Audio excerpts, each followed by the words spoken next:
Bien.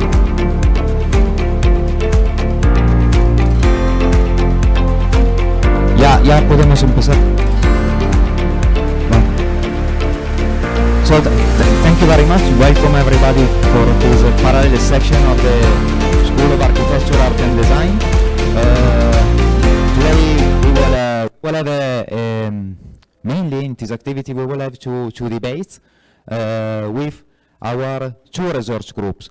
The groups of Advanced Design Processes for Sustainable Transformation and the research group of Sustainable Territorial Development.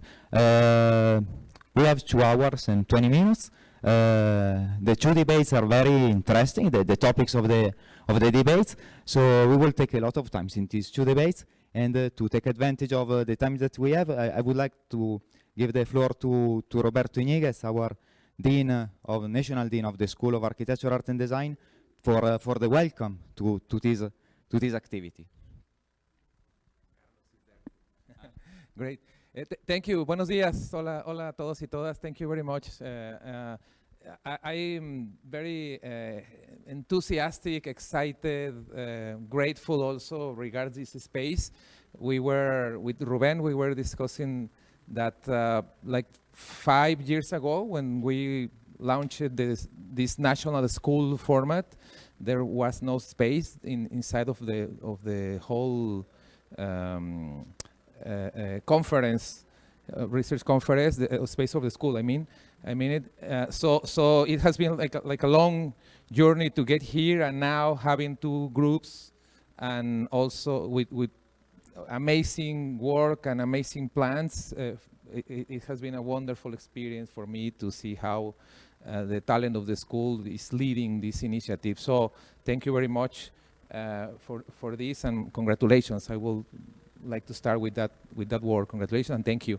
Thank you very much, Alfredo Hidalgo, as the Associate Dean that has been leading this effort, Emanuele as Emanuele Giorgi as our Research Director, and also our leaders of the different groups. David, where are you? David, you're here, and Ruben that is now taking the lead. Thank you so much, and thank you all.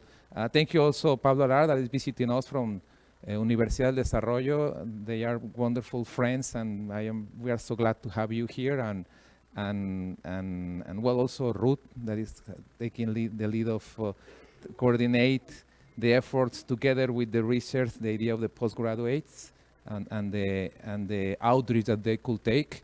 And welcome Rob Rojima also as one of our faculty of excellence that is on this effort. Well, I sorry that I could name every one of you and express this proud and gratitude that I have for the work that you are doing. But yes, the school has been in this journey since these 5 years, and I'm sorry to repeat it, I'm very glad to see how the leadership, your leadership, is the one that has been built upon this. And our dreams are bigger than what we have built, so think big, please. We have several plans that are still on the pipeline. So take also in count that you have the whole institutional support, and I know that we are going to continue giving the great spaces for research and great news from our discipline. So, well, thank you very much, and I pass the word now to Manuel again. No. Alfredo. Good morning. Gracias, Roberto. Thank you for everyone to be here again. It has been a very interesting week, where a couple of days, but we feel I've been more a couple of days because we have the possibility to share very interesting ideas yesterday, and to be together with not only working, only enjoyed a couple of good moment. Is record. I can say more about that what happened yesterday night, but was the opportunity to be together. And right now the group is more close, and I feel very, very comfortable. 5 years ago, we was a side event, absolutely side, almost outside of this place, and right now we have in one of the most important places, and we have the opportunity to combine our work with another research in the school, in the university. Thank you very much. I want to start only to talk about that, how we have been working about to develop a canvas that can help us to understand how is the idea or the goals that we have when we talk about the research in a very complex school that we have, that like our school, talking about architecture, talking about urbanism, art, design. And we have been working in this kind of way to understand that what happened and what is the main idea, what is in the focus about what we have to research right now.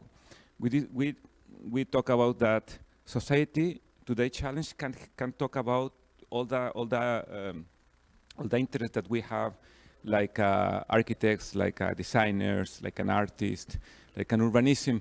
The first of our group was this development territory, sustainable territorial development was the first one, you know, and architectures, urbanism was part of the first group. But we say we need to support that idea that we have in the territory with the critical theory and of art and design. That will be the next research group. By the other side, we have advanced design process. We will have the opportunity to talk about some ideas in the round table that we will have. And the other one is that group is about the creative experimentation. It's not necessary a formal research group in the university, but it's the opportunity that we have to develop some experience that can help us to understand how the creative professors in our school can have considered like researchers also, because the project that they can develop to put in the middle of the process, the project, not only the papers, like a way to understand another way to make the research. This is a canvas for us, because we can change, we can discuss about what happened in between some of the group. But for us, it's an idea about to understand a way to continue the effort to the applied research that we're looking for in the next year. Thank you. Thank you. Gracias, Alfredo. Gracias, Roberto. I would like to add just that I'm very proud to be now the director of this research effort, because the two groups are really incredible. And as we said, we have this comparison with 5 years ago. Roberto, let me tell you this, because yesterday we didn't record this, but we print all the first pages of the articles and the Scopus production of the last 5 years, and we saw an incredible increase in this publication. It was very also nice to touch what we did. It was a very, very great experience with the workshop that we did and so on, and also very great the relation that now we are having with other schools. The other schools are also seen as a reference for some topics as regenerative design, territories, housing and so on. So it's very, very nice what we are doing now. So thank you very much, because also this is also impossible to make without the support of the direction of the schools and the direction of Tec de Monterrey. So now we start with the first debate, and we will start with the debate on we will lead by the Advanced Design Group.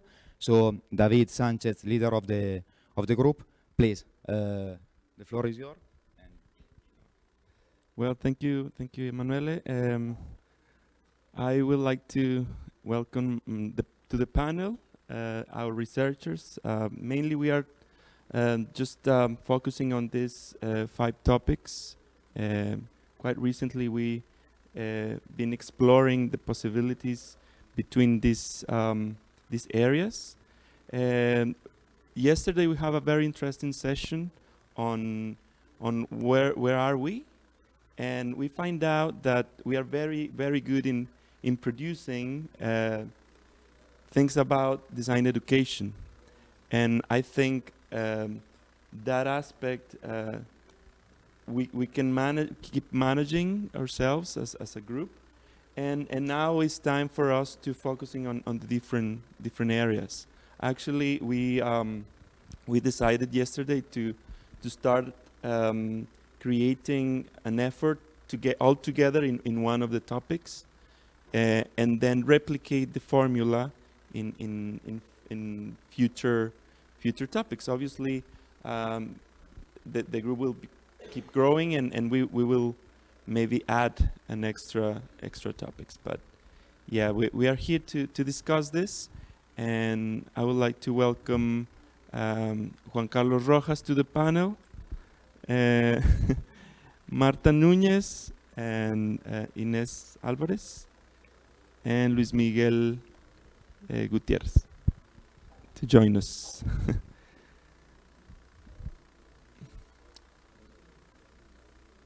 So, welcome, guys, to this panel. Obviously, our topic, or I mean, the name of the group is focused on sustainability. Yeah, we are aware that this big concept is evolving. Yeah, and actually, we invited Marta to discuss the first question regarding how we perceive this, what are the changes, yeah? And actually, Marta and I were discussing what is the difference, because obviously the root came from sustainable development idea since the 80s or before. And Marta, we have this question of what is the difference that you've been exploring between talking about sustainable development and in terms of education, obviously, and what is this this notion for the sustainable development? Can you let us know a little bit more about this? Hello, good morning. Can you hear me? The difference is that sustainable development education is the main purpose is to include contents to the curricula. But in the case of education for sustainable development, it includes not only the cognitive dimension, but also the behavioral dimension. So it is not only to include contents to the curricula, but also to make a real change or a real transformation in the students. And as an example, we have created an online platform to promote sustainable development learning and reflection. Learning in the cognitive dimension and reflection as part of the behavioral dimension. With the Novus funding, with two Novus funding, the first one was in 2019, and then in 2021, we created an online platform with different resources for the students. For example, we created a test for the students to evaluate the sustainable development of their academic projects, and also a game to promote sustainable development reflection. And in the second Novus, we created an app to continue promoting sustainable development learning in the cognitive dimension and reflection as part of the behavioral dimension. Thank you, Marta. I think also, I guess, Luis Miguel, you've been also exploring quite recently the topic on sustainability and identity and other aspects, right? Yes. So you think this can be a good effort in terms of approaching the students to the topic in different ways? Can you maybe expand a little bit from Marta's perspective? Sure. Well, the big deal about sustainable development in education is that we usually bring it into the classroom as a batch. No, it's just maybe a checklist that the student must be accomplishing in order to focus on maybe a project into that orientation. No, I guess when we are in the classroom, our approach with the students must not only be the one in that we bring these topics and they show them and just applying it in a parallel way into the project. No, it's better if we embed these contents into the curriculums, and we show it in the most natural way. No, it's part of the project. It's like a requirement that must be there always. It's not only something that we add like a topping. It's more like the main aspect that we must be focusing every time, no? Because this is not only a branch of design, no? It's actually, it must be the actual design that we must be teaching in the classroom, because the students are in front of the challenge is that when they leave the school, they will be facing these problems every day, you know, selecting the best materials, selecting the best processes into the product design development, and even how much energy they use for transforming these materials, how much water they use into the transformation process. So yeah, it must be all the time, and we have to be prepared for that as teachers, no, as educators. Yeah. Thank you, Luis Miguel. And another aspect regarding the notion of sustainability is the fact of how systems thinking is embraced. Yeah, because that sensibility in terms of systems thinking, the students can be subject of, well, not just the students, us as teachers, you know, like how we can approach them to different topics or thematics, and it's embedded as you said, no? And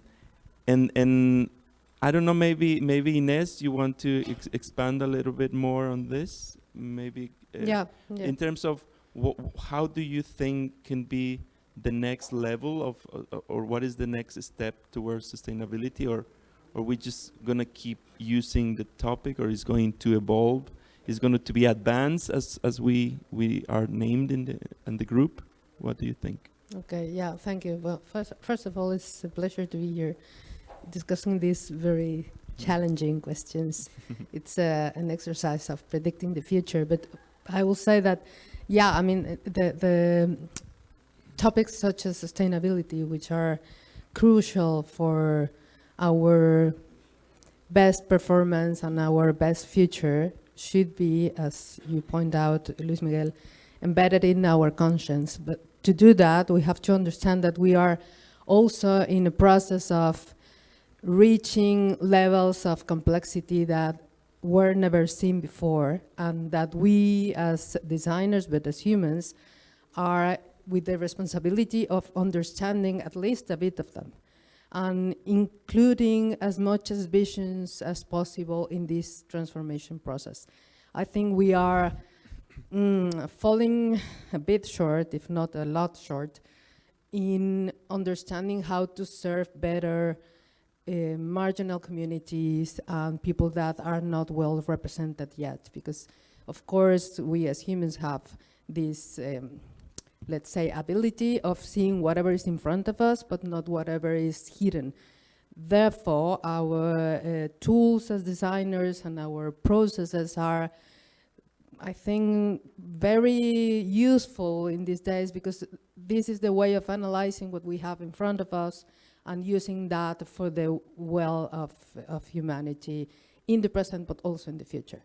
So I think what we need to do now is observing what we have at hand, what are our expertise, our resources, and our capacities to analyze and visualize scenarios and the complexity that is in front of us in order to achieve these better levels of sustainability and inclusion overall during the process. I honestly think that our role as designers is also sharing this knowledge with other disciplines and learning ways to communicate with other visions and perspectives in order to be able to build something that is still not there, but it's already showing an early face, which is the face of inequality. So you're talking about more about the ethical dimension, right, of design itself. Yeah, that's right. Because it's something that sometimes we don't go through. Yeah, it's just like that notion of, okay, you are designing, extracting materials and don't care about the, I don't know, the carbon footprint, for example. Yeah, and I think design needs to be a little bit more, let's say, transparent, or let's say truthful, and that dimension of showing truth is it's a need for us, I don't know, it's if you want to. Yeah, I agree. I think, I don't know how you guys learn to be a designer, but in my time, this notion of being responsible wasn't that common. I mean, I didn't hear about that when I was a student. I honestly, I wasn't taught to think about my responsibility when designing a product that will remain in the land for many years. But now I think we know that. We know that that is important. So we cannot miss the opportunity of, as you explained, share this with other students and with the future generation of designers, letting them know that it's in their hands, that responsibility, and then they cannot hide from it. But also they have to come up with better combinations and better solutions. And maybe in the process we will fail a lot in letting them know that. I mean the ways of doing that better, but we cannot fail in the communication of how big is this ethical dimension of design. We can let them know that it is important for them to know how to program or how to communicate with machines or how to create better interactions. That is important, but also in the process, letting them know that we are all immersed in this reality in which we have to build an equal and sustainable and maybe a more desirable future for all of us. Thank you. And now that you mentioned the technologies around, it's a fact that we are approaching new boundaries, as you said. And I think Luis Miguel has been exploring a little bit more regarding this notion of open source, or let's say objetos de código abierto, and that could trigger a different dynamic, right, for the designer. Can you tell us a little bit more about it? Yeah, sure. Well, we all know that sustainability is not only about the environment. No, sustainability is about the people, the society, the culture, and also the environment. So the design object, it's an expression of a culture, actually. No, maybe we are developing at this moment. We have these methodologies and we have these specific needs, and that's why we are designing products for. No, but eventually we will embrace these subjects as a cultural expression of the moment, of the zeitgeist of the moment. So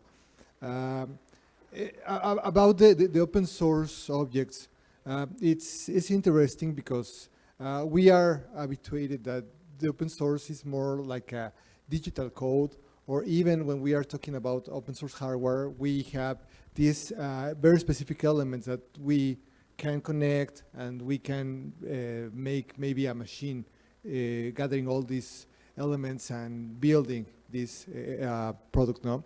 But when we are talking about products specifically, the code is different because we have no an algorithm, or we have no specific elements. We are talking about more about the identity that the people are printing into these objects, and it's a metaphorical printing. No, it's maybe not in the formal aspects. of the product. No, it's maybe more the manifestation of these codes might be on the use, the functions, the experience, the feelings that it triggers when I use the product. No, so the idea is that when we create these products, maybe we are using the technological platforms to spread it, no? Because everyone can break the code, no? Can hack the product. So the main exercise is to create these plain products, maybe, in which the people can maybe download them, customize, add everything that they need, and use it in order to be more tailor-made for them. No, actually that's the main idea. But the final decision is the user per se, or maybe a designer that is working face to face with the user. No, so that might reduce the amount of products that we are building, and they are the final days are in the landfills, actually. Useless. And also the program obsolescence, no? That it's already one of the main topics that the industries are working all day, because that's the business, actually. That's where the money is. Okay. Well, thank you, Luis Miguel, and also I think Juan Carlos is also working a lot on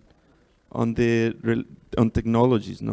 on measurements, on kind of finding the metrics and the data to explore this notion of how we interact with this new or this advanced design, right? So can you tell us a little bit more? Yes, David, thank you. Well, before that, I would like to add some comments to the Ines and Luis Miguel, because it's very interesting to talk about this new process, this systematical process, and new tools.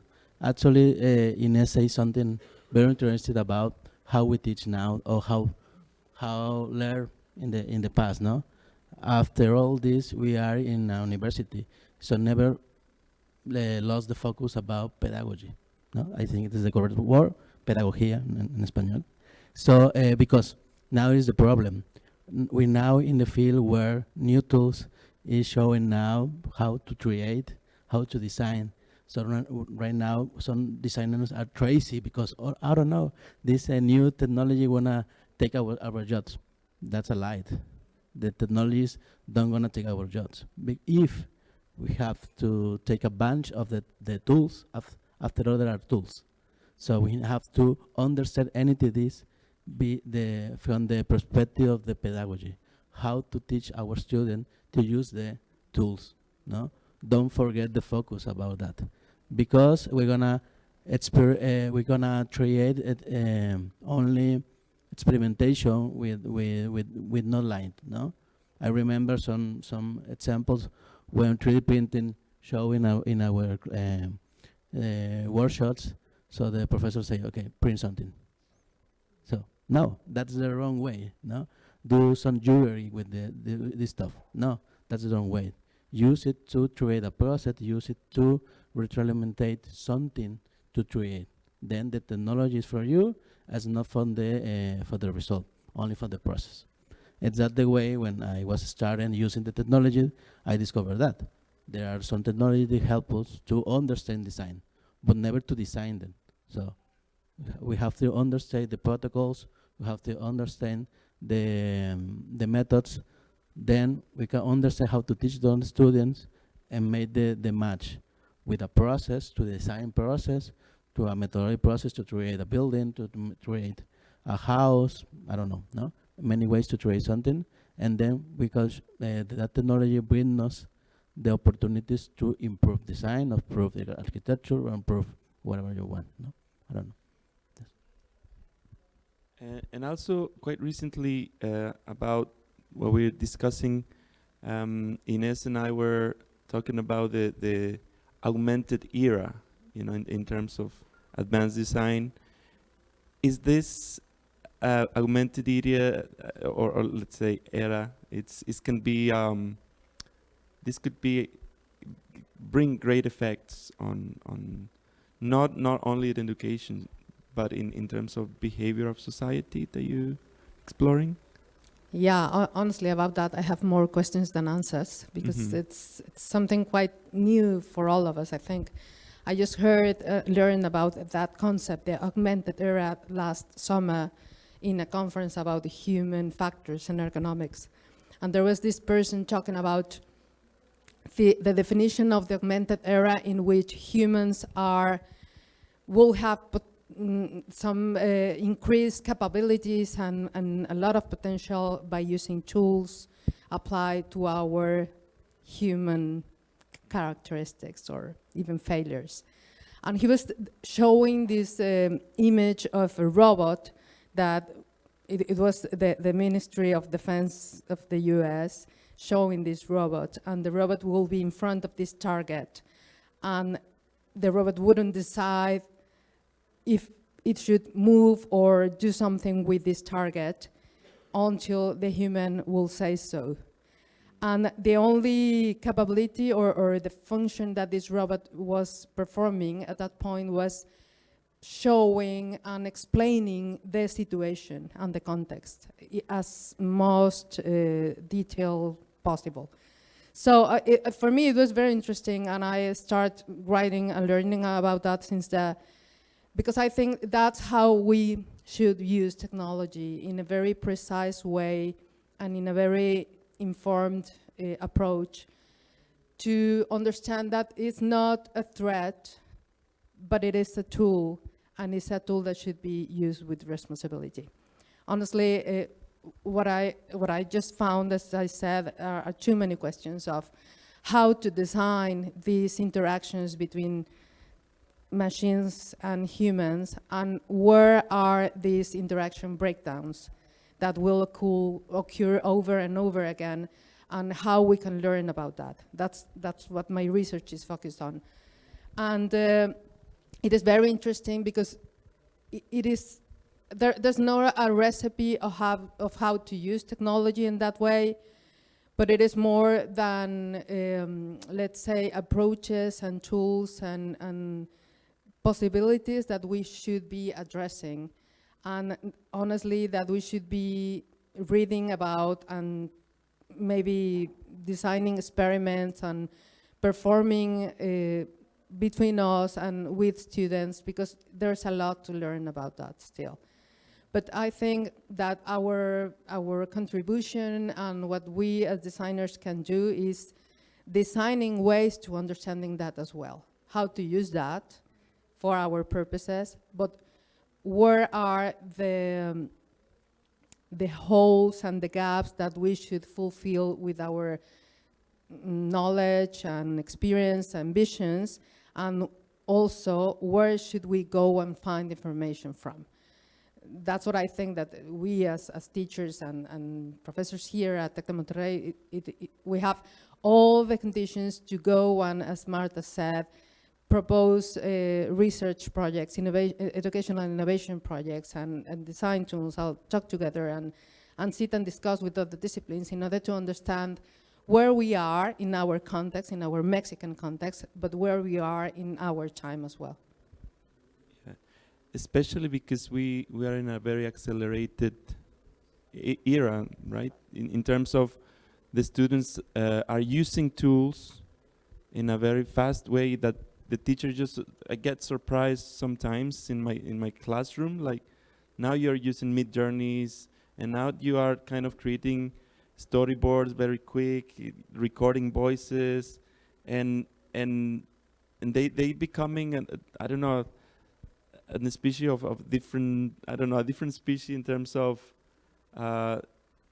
specialism, you know, like they are kind of through that way, and we need to be vigilant of what are they doing, and also what other I don't know what other disciplines are doing.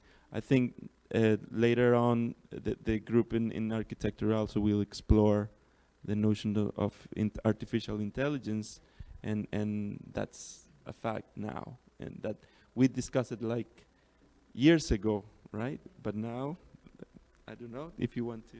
Yes. It's quite interesting, not talking about these new changes.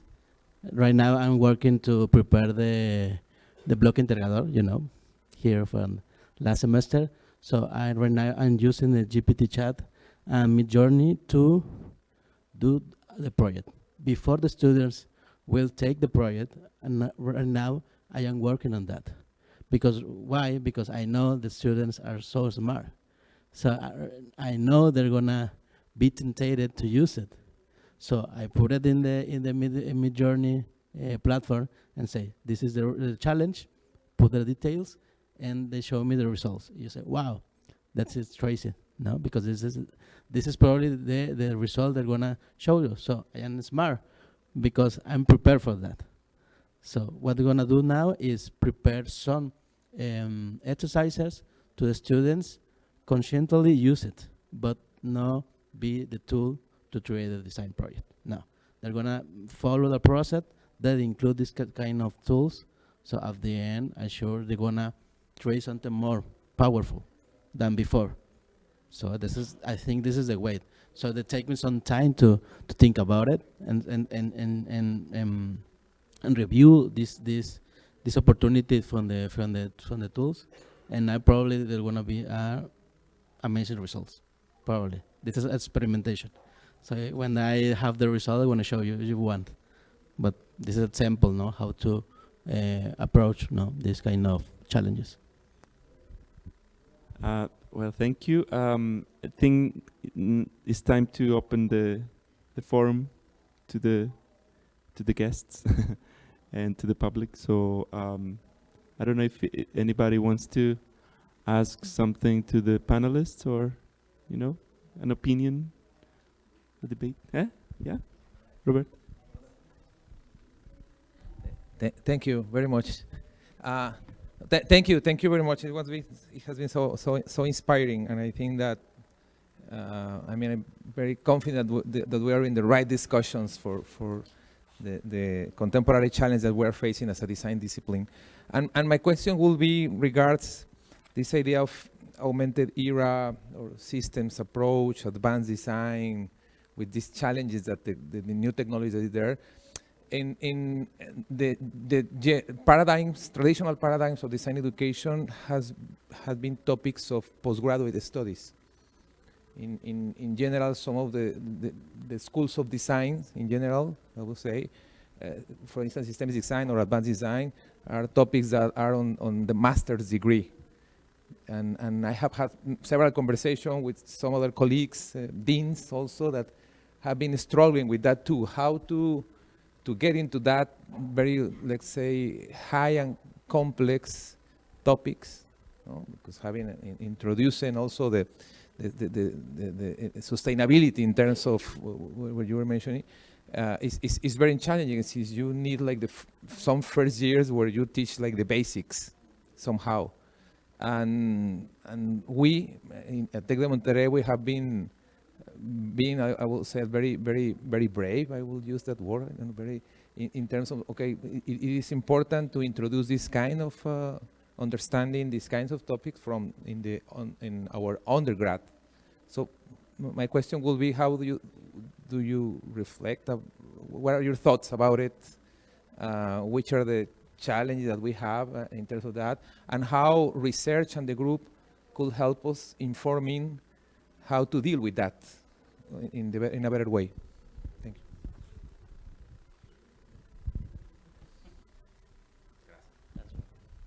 Well, this interesting question, because I have very clear how to answer.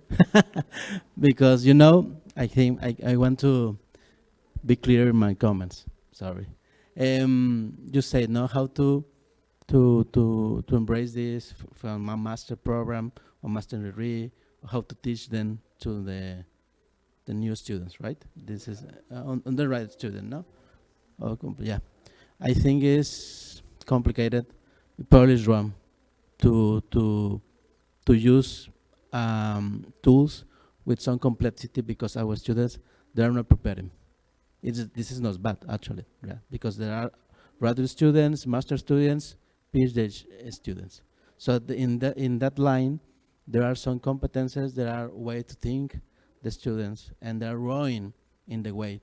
It's impossible to try to teach a student something very complex, like a reflection about the future. It's impossible. The student can see his own future in 5 years. So imagine trying to explain a methodology with a lot of complexity about that.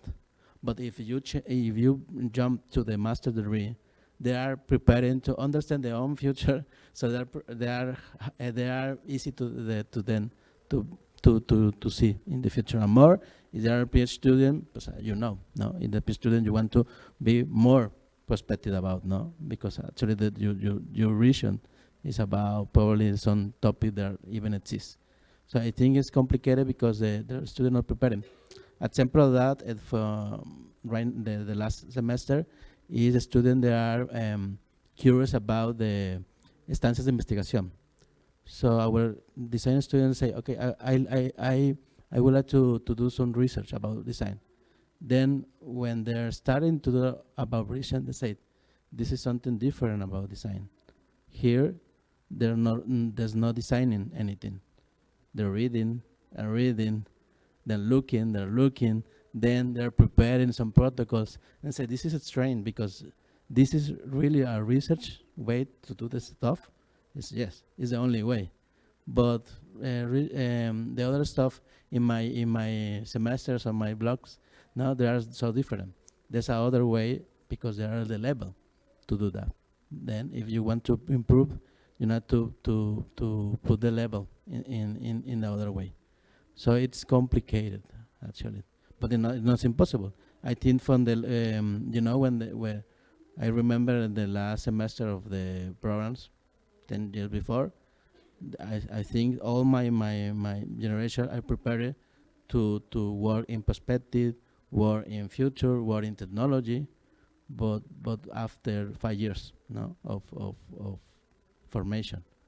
So I think they are be prepared and be smart to how to teach them, because it's a big challenge.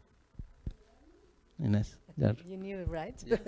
That I want to compliment your answer. Well, I think honestly, it is difficult to do that, but we can start with small, tiny bites of that complexity. I was a week ago in front of a multidisciplinary group of designers, digital animators, music production students and communication students. And I was talking about wicked problems. And then I said, well, this in the Industry 4.0 means this. Do you all guys know about Industry 4.0? No one did. A group of 40 students, no one did. So at least we have to start with that. We have to start with which is the scenario, and maybe bringing some tools to them, like systems mapping, and understanding that in every context there are many elements entangled and connected, and if you move something, it will affect something else. I think we should at least start with that. Maybe theory about systems practice is something very complicated for undergrads. But I think they should be prepared to know that there's a vision there that they can all go and research about.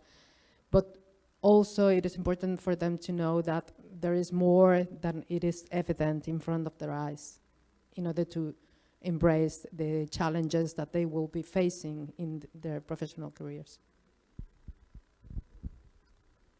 Yeah, Luis Miguel. And also, well, in a pedagogy way, we have this view in which our students are step by step. No, they start with baby steps, and then after that, with the taxonomies, we can approach the topics and all the elements that we want them to know. In order to, well, maybe at the beginning they only have heard about one topic, they are curious, they ask us for that, and well, we can bring the topic into the classroom, but maybe not applying, or maybe not letting them to be experts in that. No, we have to be very clear in that the education is changing all the time, no, and we must be inside that train. Otherwise, we will be obsolete after the end of the program. So yeah, I think it's good that the students know that there are all these technologies, all these other ways to approach on design.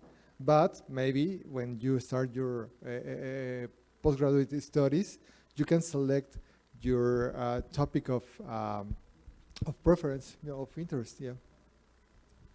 And do you think it's because now the plan of our program changed in that direction, that they can be more fluid, or they can choose their path? That's what happened, the design of our courses? Yeah, actually, on Tech 21, Tech 21, we are empowering our students to make their own decisions, no? At the beginning, they start with this big area of knowledge in which they can explore.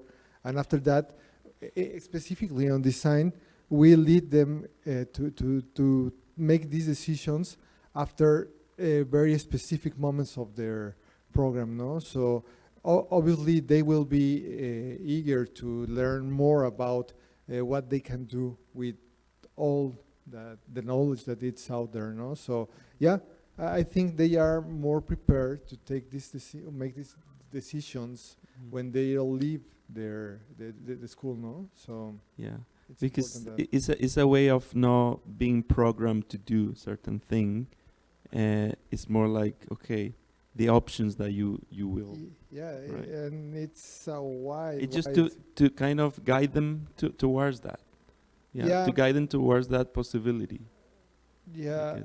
well, it depends on many actors on the process. No, it's the teachers are a very important element into the classroom, but also the program directors, the department directors must be in that moment in which the students must make this decision, because what they need is information, and information is power for them, and they can select the area that they want to study with more in a most guided way, no? Because that's what that they are expecting for.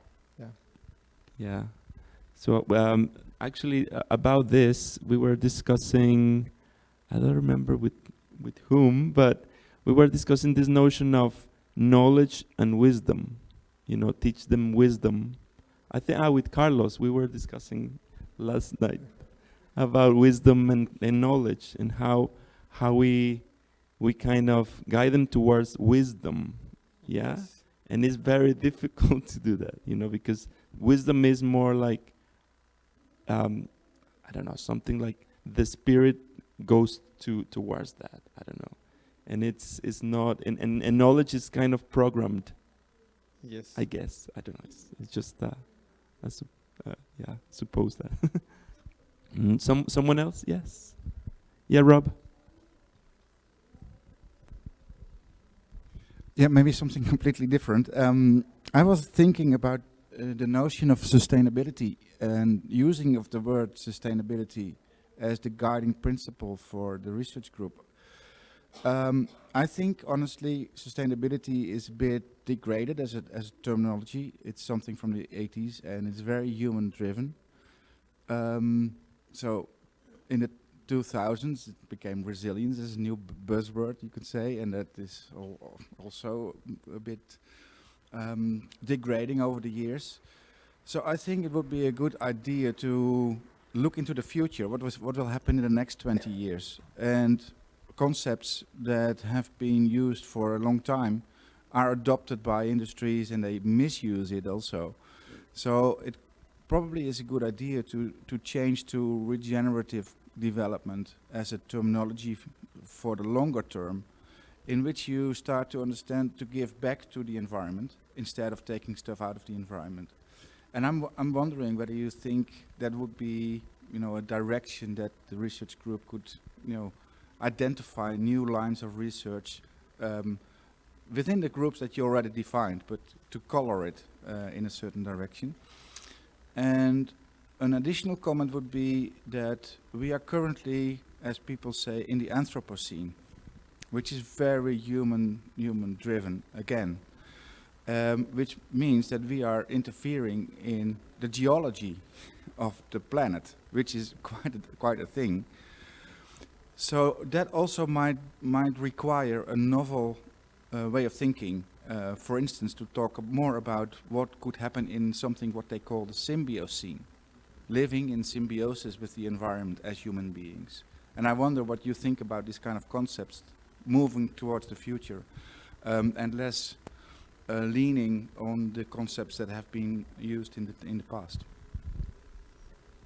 So more a comment than a question, but maybe I'm curious to find out what you think about it. No, Rob, thank you. Yeah, that's true. I mean, we were talking about eras, about ages, and so on, and this kind of evolutionary thinking, you know, and I think the society needs to be prepared for that. You know, the notion of having a pluriverse, as someone says, a pluriverse of disciplines, of embracing different ways of knowing the environments, the other species, and so on. And I think we're going towards that. But sometimes we require maturity. Yeah, it's like probably the growth of the population are now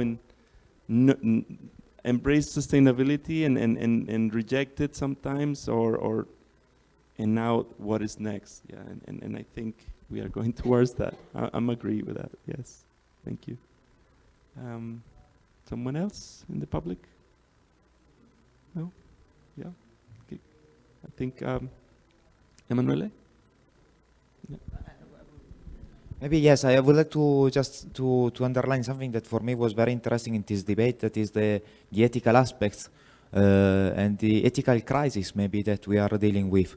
Alfredo at the beginning showed something that was the Canva, no? And the Canva in the center, there was the social challenges of contemporaneity, and we cannot deal with social challenges if we don't have some personal ethics that allow us to understand our responsibility toward the challenges, and if we don't have a system, moral system, no, to deal with the challenges. So I think that this debate is strongly interesting for the discipline of design, of architecture, and urban design, because basically are the basis of what we do, no? The responsibility that we have toward the environments and future generation, and also people from other parts of the world, because sometimes we think sustainability or regeneration just toward the future, but is also toward people are living in the other part of the world. Something that you discussed, for example, with this augmented era, later Sustainable Territorial Development Group is going to discuss with artificial intelligence, and all this technological development are putting in crisis this reference or moral system that we had. The fast and the impetus of the challenges and the changes of technology are putting strongly in crisis this ethical and system, a moral system. So, because we don't have another way to think, no? Otherwise the technological system. So this is something that for me was very interesting to listen from you, and let's hope to have the opportunity to discuss more about this. But thank you very much, because it was a very fantastic debate. Thank you. Thank you guys for being here, and yeah, we will be prepared for the next one. Thank you. Bye.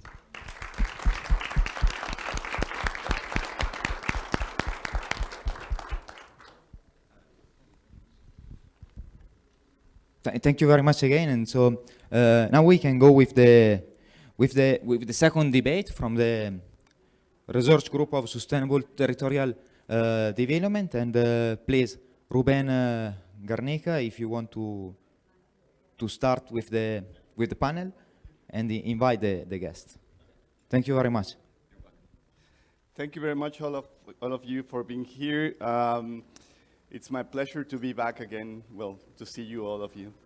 and some of you that I haven't say hello, like well, some like Roberto and Mark.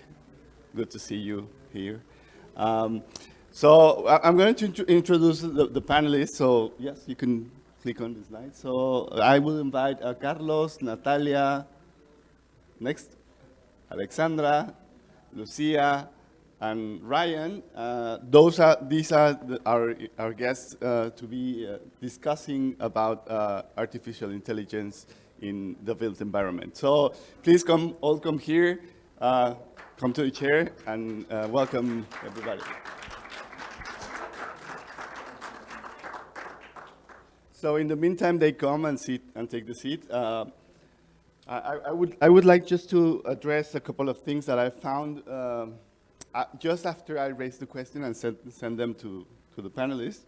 I got a mail from a blog called Tomorrow City, and they were talking specifically about the importance or how the artificial intelligence deals with the city. So. I'm just like quoting a couple of things about this blog, and they're saying like, when we think on this idea of utopia or the future, as you were saying, some of us or part of the world is thinking that artificial intelligence will be leading and will be guiding and will be managing things like the traffic. So everything will be like, everything will be completely proper because artificial intelligence will do the proper things to make the traffic goes right. We'll have an efficient waste management, an efficient use of water. We will be improving our financial resources in terms of governance or of the government. The governance also would be improved. And the EU has names 7 dimensions, and some of them are like governance, habitability, security, healthcare, education, participation, urban economy, mobility, infrastructure, and natural environment. But we have been discussing, and we know that, I hope we know that databases and therefore artificial intelligence is not neutral. It's already biased. So the question I raised to these 5 great guys who are seated with me, well, who will be discussing, just hold on, is, well, here's the question: how the development of AI benefits or harms the development of the built environment. So I will just pass the mic going from Natalia up to Lucia, and please, welcome. Thank you, Ruben, and thank you so much for the invitation. I have to say that I've been on a journey on this topic of artificial intelligence, and I do hope that I make justice to this journey because I'm very skeptical of artificial intelligence and overall of the term smart cities. But I've found some silver linings. So I've found some good, like some potentials where it could be implemented. So I, as some researcher professor that I am, I went to the basics. So I went to the mere concept of artificial intelligence.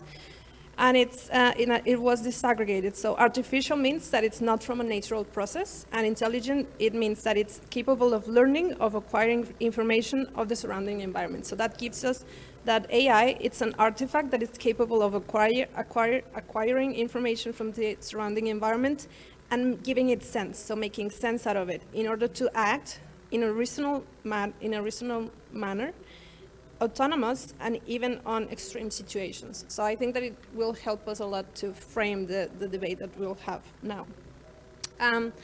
So if I say that I went on a journey, it's because I was very, well, not against, but very skeptical again of the use of artificial technology in urban environments. So for me, the first response, like the first thought that came to my mind is the way in which it can broaden the gap. So it can increase inequalities that we already have, that we already experience within urban environments. So that for me immediately like turns on a red light. So are we going from, because I think that if we, maybe it's my supersonics mind frame going back to the Jetsons, the cartoon. So in my mind, if we say artificial intelligence, it feels something like that. So it feels like an utopia. And even though I'm an absolute idealist, I think that we need to be very wary of that. So we need to be careful, and we need to make sure that we have a level playing field. That's my main point there. So we have to be wary of not increasing the technology gap, so not accentuating inequalities.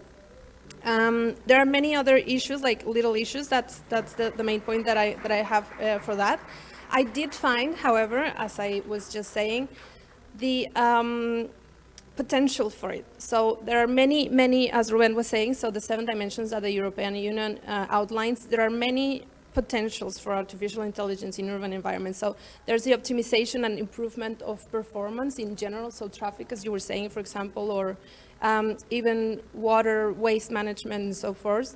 And one of the main potentials, or the main ways in which we could adopt artificial intelligence, has to do with assisting making decision-making or complex decision-making. So that's one of the things.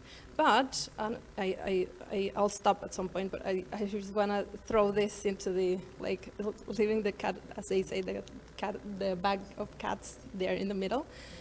That is when we establish clear limits and use artificial intelligence as support, not as a guiding light, okay? So why do I say that? Because it's meant to be a benefit of artificial intelligence that we can depoliticize planning decisions. And this is a cut of bags in, actually. So do we want to depoliticize planning decisions? Because it's meant to be, as I said earlier, so a support to act in a rational way, in an autonomous way. So we are feeding the information to artificial intelligence, and we are hoping, just hoping, trusting that it will make decisions that are not biased. Yeah. So that would be my question. So do we want to depoliticize decisions of planning? And also, well, I might save this for later because it goes straight into the ethical issues of it.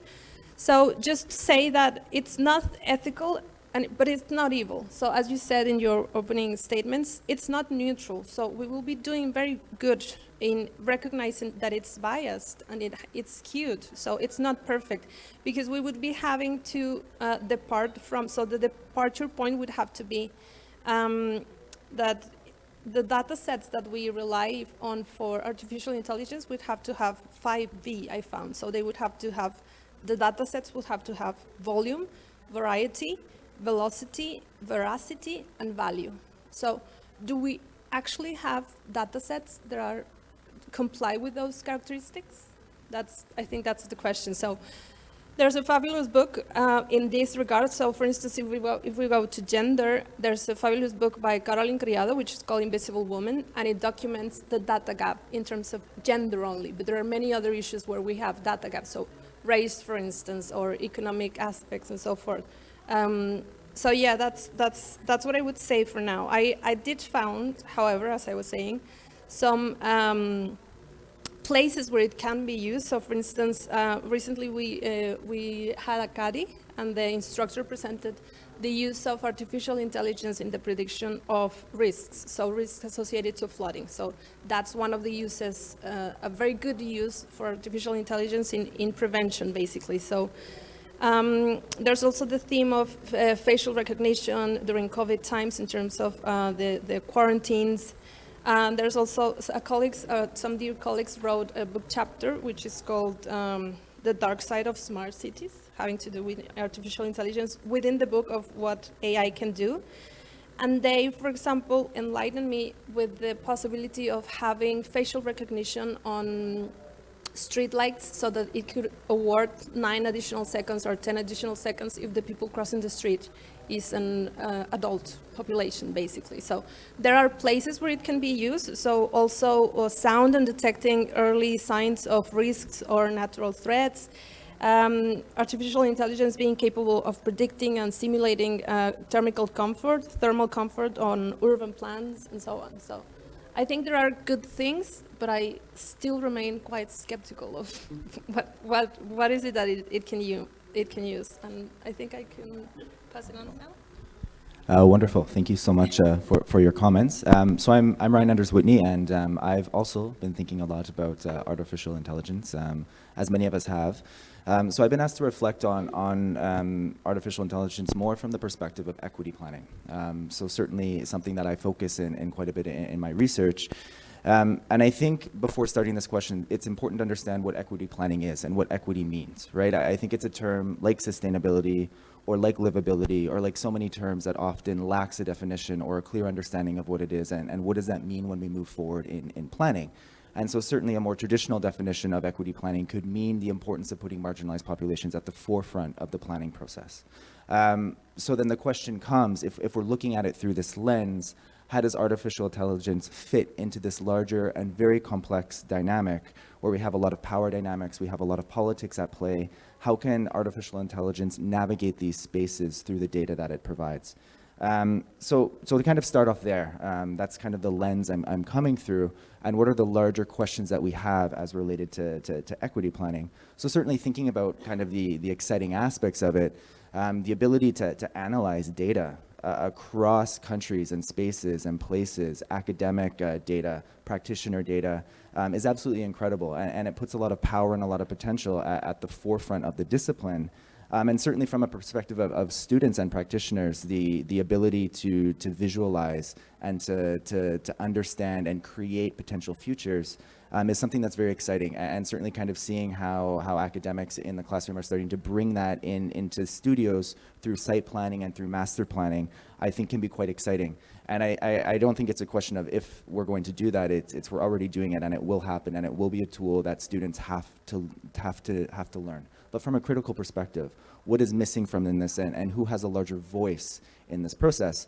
So I really see it as a way, kind of like Natalia was saying, if we're looking at very specific measurements, I think that there's an interesting way to optimize processes within cities, to optimize our understanding of cities. But if we look at the city as a whole in terms of larger questions of master planning, or larger questions of site planning, or larger questions of how the city is planned and how it comes together, I think that's where we get to a bit of the larger questions about who is it being planned for, and how do the larger voices fit into these questions.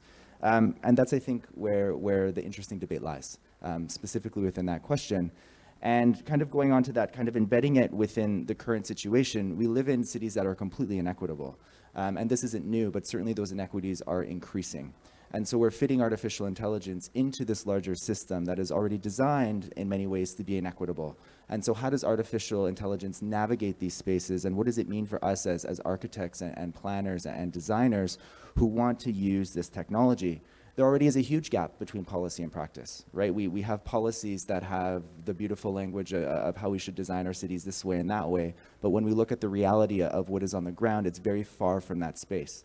So we need to be critical of this when we're seeing these larger plans, we're seeing these larger designs that represent the exciting buzzwords of planning, and what does it actually mean for the reality of how humans will still have to implement this, and how all of these ideas will still have to go through the structures of power and agency and politics.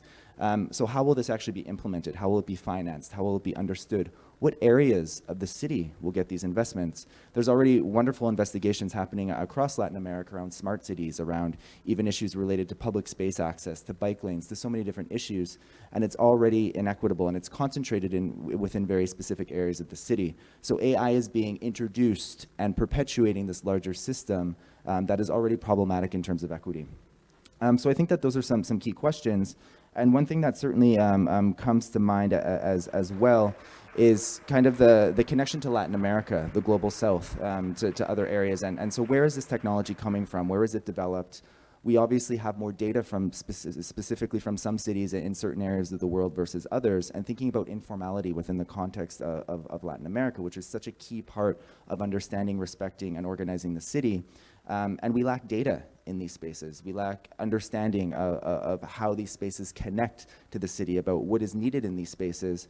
And so this is data that has been produced or not produced by humans that will go into the larger AI system. So what does this mean in terms of planning and thinking about AI from the perspective of Mexico or from the perspective of Latin America? And I think that those are key questions, right? Because a lot of these technologies and ideas are coming from other spaces and being adapted in a variety of different spaces. But how do we really contextualize that and use that in an effective way in a context with so many divisions politically, economically, and socially? And what does that mean for students or for practitioners to use this technology to imagine these futures? These are some, I think, some really key questions that we have to think about, specifically coming from the Mexican context and planning Mexican cities and being involved in that. How do all of these larger questions of how decisions are made fit into these visioned imaginaries of the future that AI will increasingly be producing for us? And that's not to say that we shouldn't use it. Of course not. It's already happening and it will happen.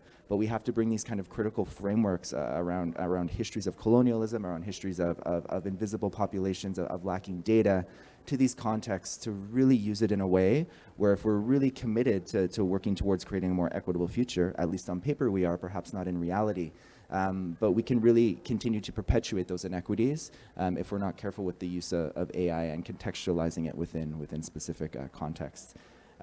So I'll leave it there. I have many more thoughts on it, but through the lens of equity planning is really how I wanted to focus on this larger idea of AI. So thank you very much. Thank you, Ryan. Thank you for the invitation.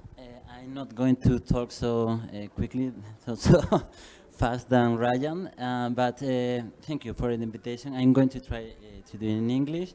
Yes, for me right now, talk about artificial intelligence bring me more question than answer, but that's from the regenerative perspective, it's not bad. So we leave the question and we want to bring the question to the center of the discussion. I'm thinking about this topic, I'm thinking how artificial intelligence could help to the development of the city. I have two questions or two thinkings. How from the regenerative perspectives or approach, we think about the place, the understanding of place, and also that is a very important point for regenerative cultures to understand that we are nature. No? Then we start with this opposite concept. No?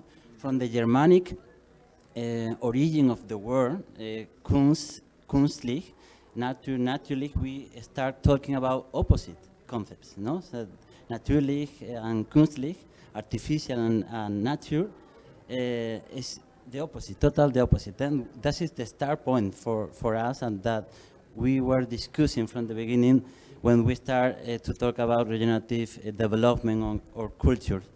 Then talking about that we are nature, so then we could discuss not artificial intelligence or nature intelligence, and then from the beginning in our education we try first to affiliate to nature, to understand nature, to conciliate with nature, for finally be nature. So that we could bring the discussion, artificial intelligence is in the same, is a question, no, is in the same level as nature intelligence. No? Then that could be a very big discussion that we could have, because nature have 500,000 million years of knowledge, but not only knowledge, also wisdom. No? That, and then from the regenerative perspective, we want to learn from nature. No? And then this is a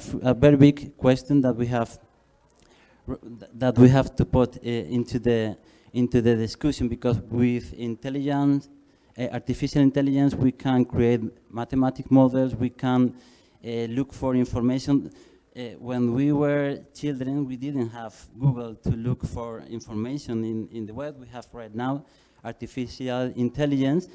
Probably is more efficient to look for information or to create knowledge, but taking the idea of David, it's the same knowledge as wisdom, and then defining wisdom, then maybe we can have a different way to understand that when wisdom maybe is the capability to think and act using knowledge and information, but then we have to take in consideration the comprehension, the experience, that is very important, but also from the regenerative perspective, the compassion also, no? The popular knowledge that is not written, that the artificial knowledge maybe can hear people, but it's not written, no?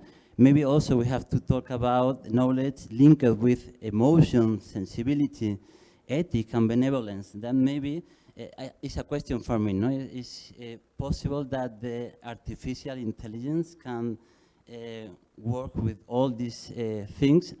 I don't know, it's a question for me, no? And then probably is a tool to take decisions, to inform all a part of our work when we are working with quantitative information. But we work, when we try to work with a place, that is a very important point for regenerative design and development. We work with the regenerative understanding of the place. That means that we are not going to talk about quantitative data. We are going to talk with the place. When we talk about place, we are talking about human system and living system, no? And then when we talk about living system, we are talking about different layers that are interconnected, and we want to talk more about the interrelation more than about the elements, no? And then I don't know. That is a question. Not that it's possible talk or work with artificial intelligence in this way. And then we talk about potential. We talk about vocation. We talk about essence. And then to talk about essence of a place, we have to work with the people, with ethnography tools, talking with people, creating, I don't know in English, diálogo de saberes with people and with the place. Is possible with artificial intelligence? I don't know. That is something that is very important for us when we talk about the place from a regenerative perspective. No? This idea to hear, feel, have emotion, and understand the emotion of the people, and not only emotion from the people, from the different elements that are in the living system. Then maybe it's a possibility to work with artificial intelligence, but for me it's a very big question when we have to talk about regenerative understanding of place.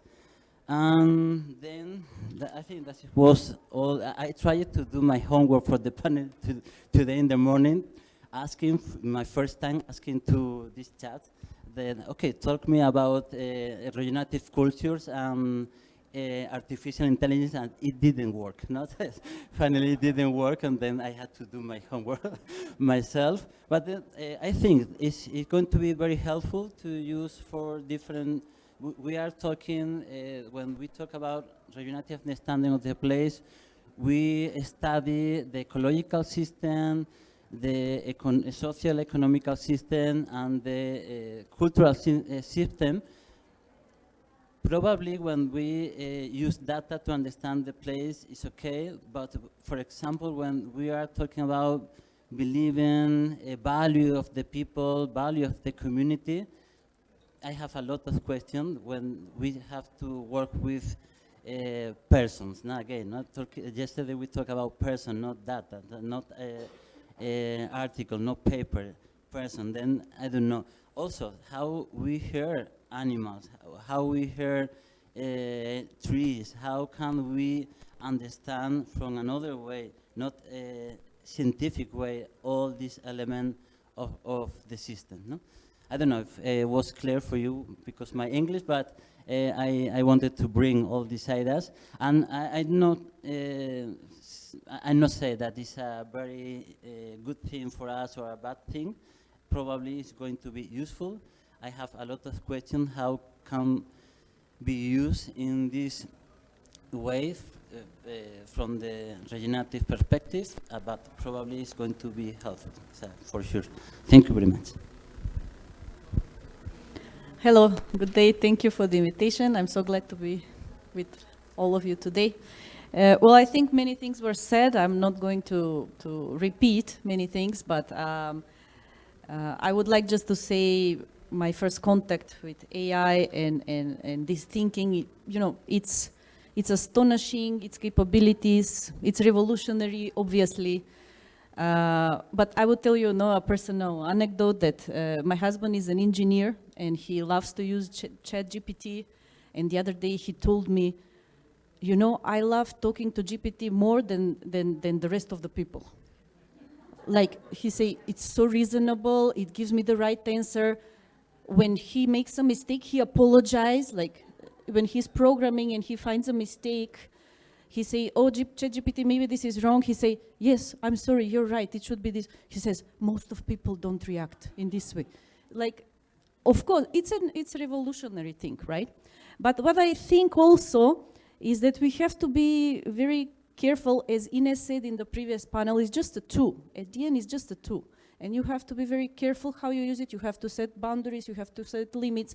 And it is, in some way, like Ryan said, and Natalia, it's a smoking mirror. No? It's a reflection of ourselves. No, if AI tells you that all people should die, it's because we are destructive. No, it's like it's not that he is thinking. So we should also not, I think, revere it as something divine, and we should not give it divine properties, and we should not be like cave people, you know, admiring the lightning.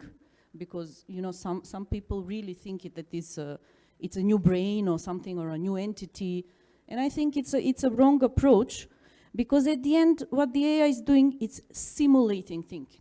It's not thinking, it's simulating thinking. I think the main word here is simulating thinking. And then when we say, I think Natalia mentioned that is autonomous and reasonable, I would question if it is reasonable, no? Because what is reason, yeah? Like what is reason at the end, no? I agree that it is searching for the most efficient solution.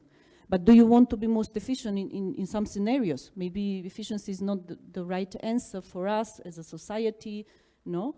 We are always running for something, but maybe the speed is not also the solution. So I think great advances in humanity came from craziness, no?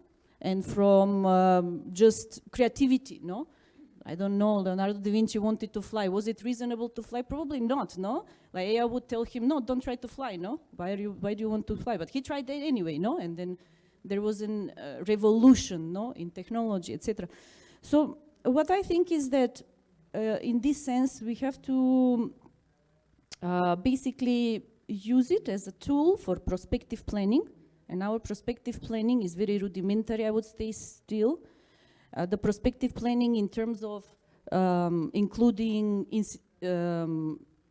insecurity, no? Those drivers that are, we don't know what is going to happen, to make multiple futures, but it's also limited because of the lack of the data sets, no? So maybe AI can just first help us understand ourselves in order to get all the data sets and to understand the conditions, and then maybe we could try, you know, to give it more autonomy to solve solutions for us. So I was going to mention, you know, talking about AI and its usefulness in resilience, but I got a little scared because Rob said that it's an old concept, so I don't know, sustainability is old, resilience is old, so I mean, yes, of course, it's very useful in predicting floods because it can take in consideration past events, present conditions, and it can give you multiple scenarios, no? But at the end, if we let it make decisions autonomously based on efficiency, maybe we'll say that the most efficient and most resilient is to go back to the Middle Ages, no? Because we were very, you know, sustainable in the Middle Ages, no? We didn't pollute the planet in the Middle Ages, or kill all the humans is the most, you know, sustainable for the planet, no? That we don't exist. So I'm a bit like you know, troubled by this kind of attitude that we let it be autonomous. It's troubling me a lot, I would say. And I think what we need first to do is to think what type of sustainability or resilience we want to do and what type of change as a society, as a culture we want to do. I think evolution that was mentioned in the previous panel should be part of that resilience thinking. Like, let's think about what is evolutionary resilience, no, for us. Because if we say today resilience is bounce back, well, I'm saying like he will bounce us back to the Middle Age, no? So what is evolutionary resilience, no? Like what kind of positive transformation of what we want to become? And we don't know that yet. I mean, yes, it's on paper, sustainable development goals, etc., but inequity is growing, so it's like we really don't have the roadmap. Emanuele loves the roadmap. We didn't do it yesterday. He was scolding me.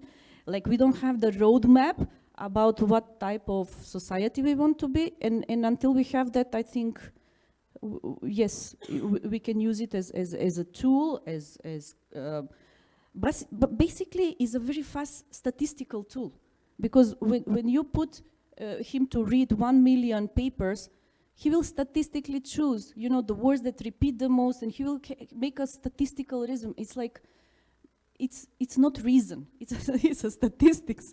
So like not always the statistical answer is what we are looking for. So I think first, until we define, you know, our values, it's not really recommendable to use it as an autonomous device. Thank you. Gracias. Yo voy a saltar al español porque me había preparado la presentación en español. Una disculpa. Muchas de las cosas que iba a comentar ya se han dicho, entonces voy a ir como a una parte muy específica, que es el tema de la vivienda y el género. Y bueno, voy a comentarles algunos beneficios y algunas desventajas que hemos llegado a un acuerdo entre el chat y yo. Hemos estado estos días hablando intensamente el chat GPT y yo sobre este tema. Y la verdad es que una de las cosas que me sorprendieron en estas conversaciones es que tiene como muy claras las ventajas y las desventajas de utilizar inteligencia artificial a la hora de diseñar vivienda. Sin embargo, cuando entra el aspecto del género, empieza a haber como ciertas dudas, ¿no? Las respuestas empiezan a ser como bastante difusas, bastante repetitivas. Entonces, bueno, ya partiendo de este aspecto, ¿no? Desde las respuestas que el propio chat te da en este aspecto, pues bueno, hay como un sesgo bastante claro, ¿no? Entonces, algunos de los beneficios que se pueden encontrar a la hora de utilizar inteligencia artificial para diseñar viviendas, y que todos seguramente las tienen claros, son en temas, por ejemplo, de optimización del espacio, ¿no? La inteligencia artificial puede comprender cómo nos movemos dentro de este espacio, puede crear un espacio que sea mucho más eficiente, mucho más funcional, basado sobre todo en temas estadísticos, ¿no? Como decía Alexandra. En esos aspectos puede ser bastante beneficioso. También puede hacer un diseño personalizado porque puede recopilar datos de los usuarios, necesidades, preferencias. También puede, y creo que esta es como la parte en la que quizás es como la mayor ventaja, ¿no? Reducir costos y reducir tiempos en construcción, ¿no? También es muy interesante el hecho de que la inteligencia artificial gamifica el diseño, ¿no? El diseño de la vivienda y bueno, de cualquier arquitectura, ¿no? Entonces facilita el que cualquiera pueda llegar a hacer este diseño, ¿no? Que puede ser muy positivo como una herramienta, por ejemplo, para autoconstrucción o autoproducción, ¿no? Pero que quita toda una serie de valores que aporta el humano, ¿no? Y que la inteligencia artificial no puede aportar, ¿no? Entonces, también si este sistema se combina, ¿no? A la hora de reducir costos, por ejemplo, con impresiones 3D, con sistemas prefabricados, podemos llegar a una construcción que es muchísimo más rápida y podemos tener resueltas edificaciones en cuestión de días, ¿no? Quizás no le veamos algo como positivo a lo mejor a construir viviendas para muchos años, en resolverlas en 3 días, pero quizás en momentos de emergencia, cuando hay que llegar a solucionar problemas en cuestión de horas, ¿no? Puede ser una herramienta muy útil, ¿no? Porque tenemos nuevas necesidades, ¿no? Distintas poblaciones. A nivel estadístico podemos hacer ciertos cálculos y dar una respuesta inmediata que quizás no es la mejor, pero sí puede solucionar a lo mejor mucho mejor que con un par de personas pensando, ¿no? Entonces, en cuestiones de emergencia sí se puede estar como previendo como una buena respuesta a la hora de diseñar. Bueno, ya hay muchos estudios sobre lo que aporta en términos de mejora energética, ¿no? Cómo se optimiza el estudio el consumo de la energía a través del estudio del comportamiento de las personas. También hay pues, todo este tema de domótica, de ajuste de climatización, de ajuste de consumos, de acuerdo a cómo los residentes viven, ¿no? Y cuáles son sus preferencias sobre todo. Y luego también pues, puede haber beneficios en aumento de seguridad, ¿no? No solamente en seguridad de cámaras y este tipo como de seguridad, sino también en alertar, por ejemplo, si va a haber pues un problema de gas, si hay problemas como con el agua, y eso puede ser como útil, ¿no? Estas son las ventajas, ¿no? Que pues así como muy someramente acordamos entre el chat y yo, y hay ciertas como, sí, es un poco surrealista, este momento también como de conversar con el chat fue bastante extraño. Yo, la verdad, es mi primer contacto con la inteligencia artificial como tan claro, ¿no? Porque en realidad el día a día usamos inteligencia artificial todo el rato, el celular, hay muchos elementos, ¿no? Pero así como tan directo y tan respondiendo fue como un poco impresionante para mí. Pero bueno, también acordamos o concluimos ciertas desventajas, ¿no? En este tema, y una de las limitaciones que era más clara y que ya la hemos repetido como en toda la mesa, ¿no? es el tema de que todavía la tecnología no tiene la capacidad de comprender la mente humana, ¿no? Y no es capaz de replicar el pensamiento, y eso a la hora de diseñar es fundamental, ¿no? O sea, replicar la creatividad que tenemos los humanos, al menos ahora, en este punto, la tecnología no tiene la capacidad de replicarlo. Se puede hacer copias y tú puedes meter como estaban explicando antes, en el Midjourney, ¿no? Quiero hacer una silla que sea, no sé, tipo IMSS, ¿no? Y te la saca y te copia y te la hace estupenda y está hermosa, pero es una copia, ¿no? No está creando desde cero, ¿no? Está repitiendo cosas que ya le hemos metido en la base de datos, ¿no? Entonces, este tema de la creatividad en el diseño pues, es algo que todavía no está trabajado lo suficientemente. Probablemente en un par de años, pues, a medida que se retroalimenten, ¿no? Y autoaprenda, pues quizás sí lleguemos a este punto. También hay un gran problema cuando pensamos en vivienda social, ¿no? El tema del costo de implementación de estas tecnologías es muy elevado.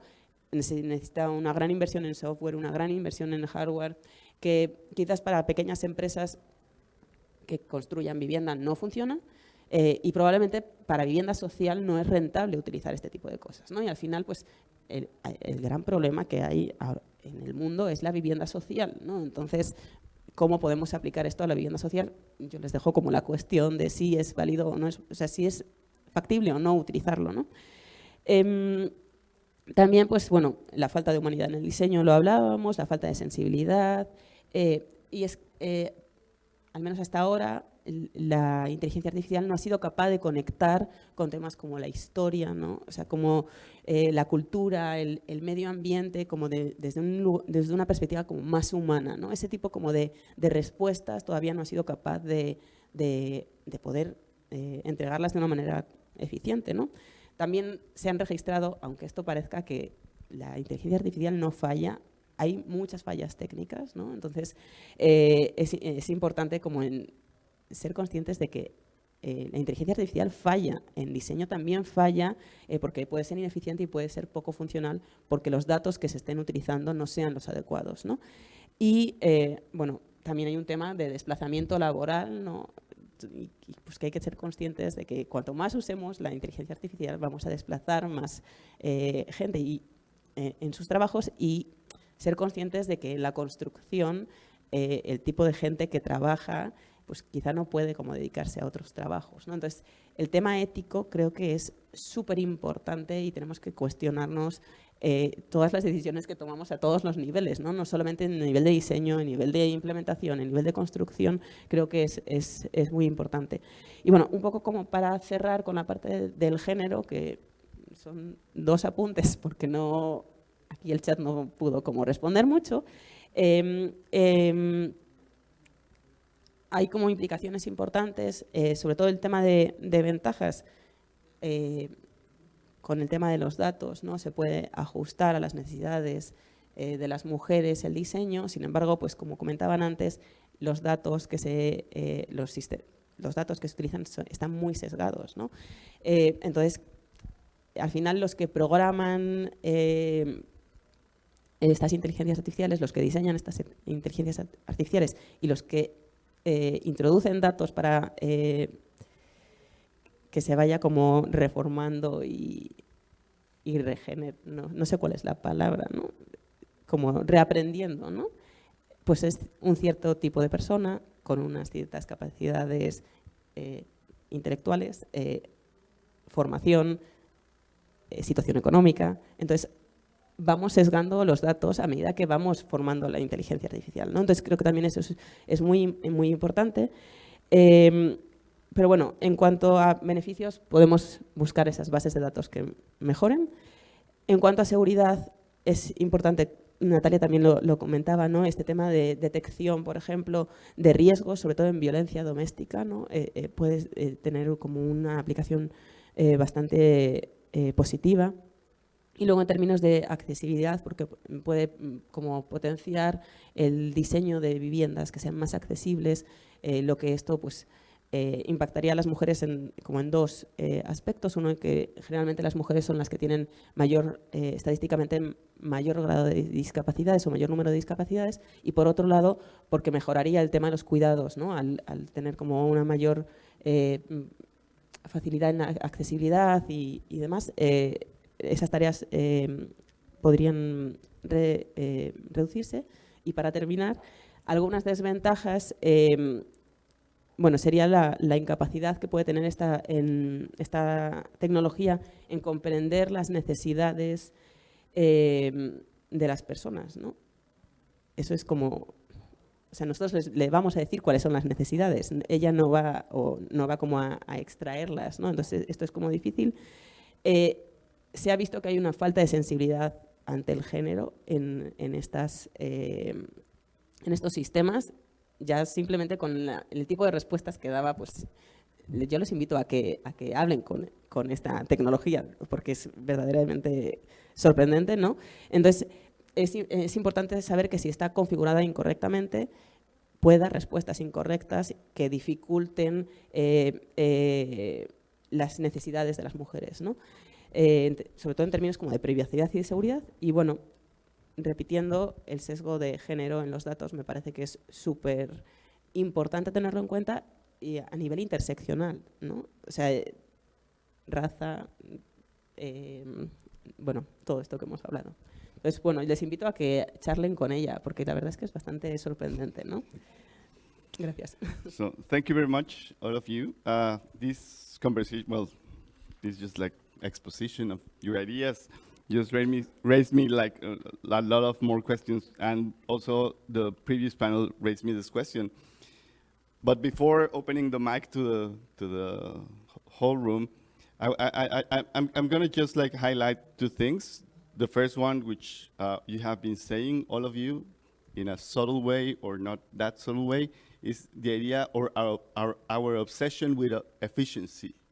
We are, I mean, our society is obsessed with efficiency, and I see, especially, well, the example of being the opposite, sometimes I see in Carlos, when we have these dialogues and we walk around and just do hiking, it's like, okay, efficiency is not the thing we have to do, like when we do hiking with you, but it's like enjoying and the pleasure. I mean, I prefer a very nice tortilla, not efficiently made, but very tasty, no? I mean, efficiently made might be not that tasty as my grandma's handmade tortilla, for instance. So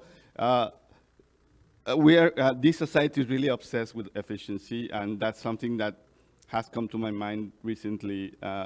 And we have to be doing the trend, and those are like the kind of discussions that I'm always like interested in.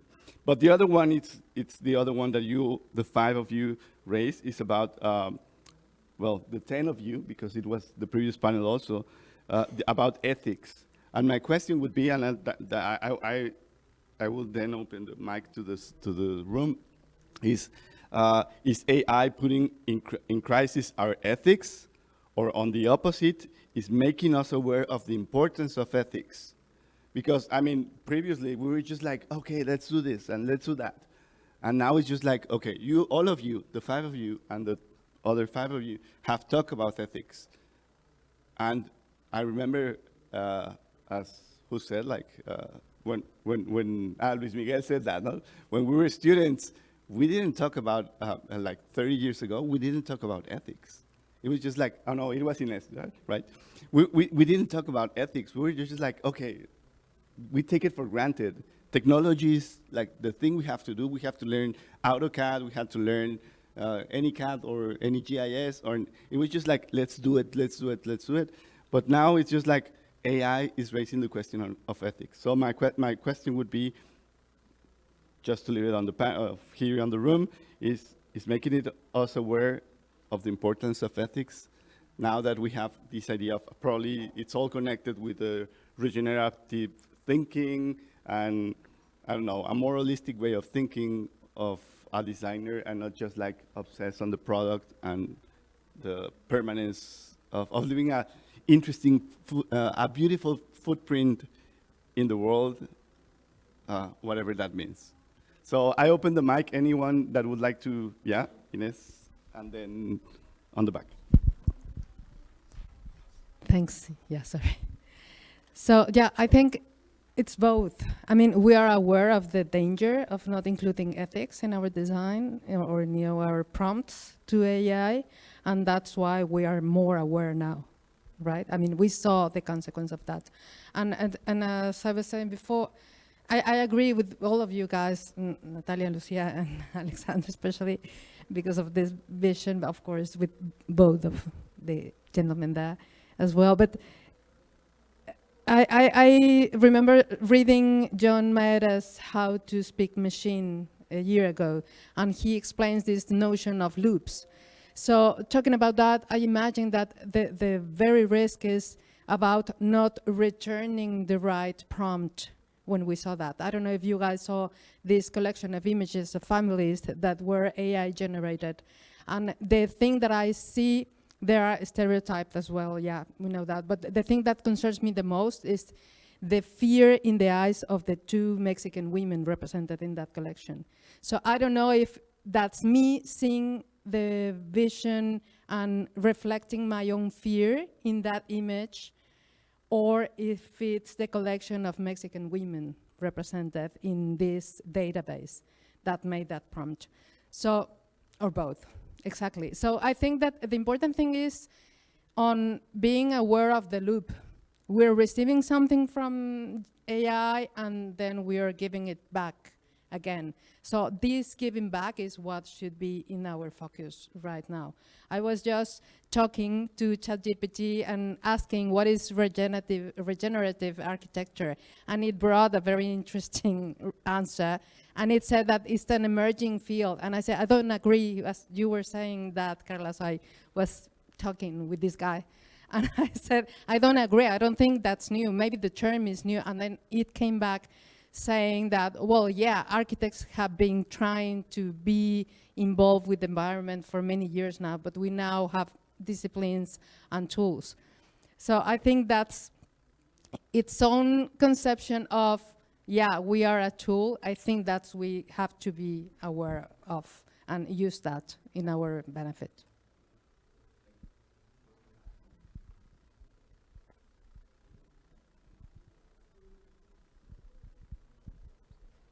Thank you so much. Good morning for everybody. I want to talk about my perception about it. And I want to start before the question to put it some ideas. I think that referring to artificial intelligence is an oxymoron, because the nature of intelligence is not artificial. It's human. It's in our nature.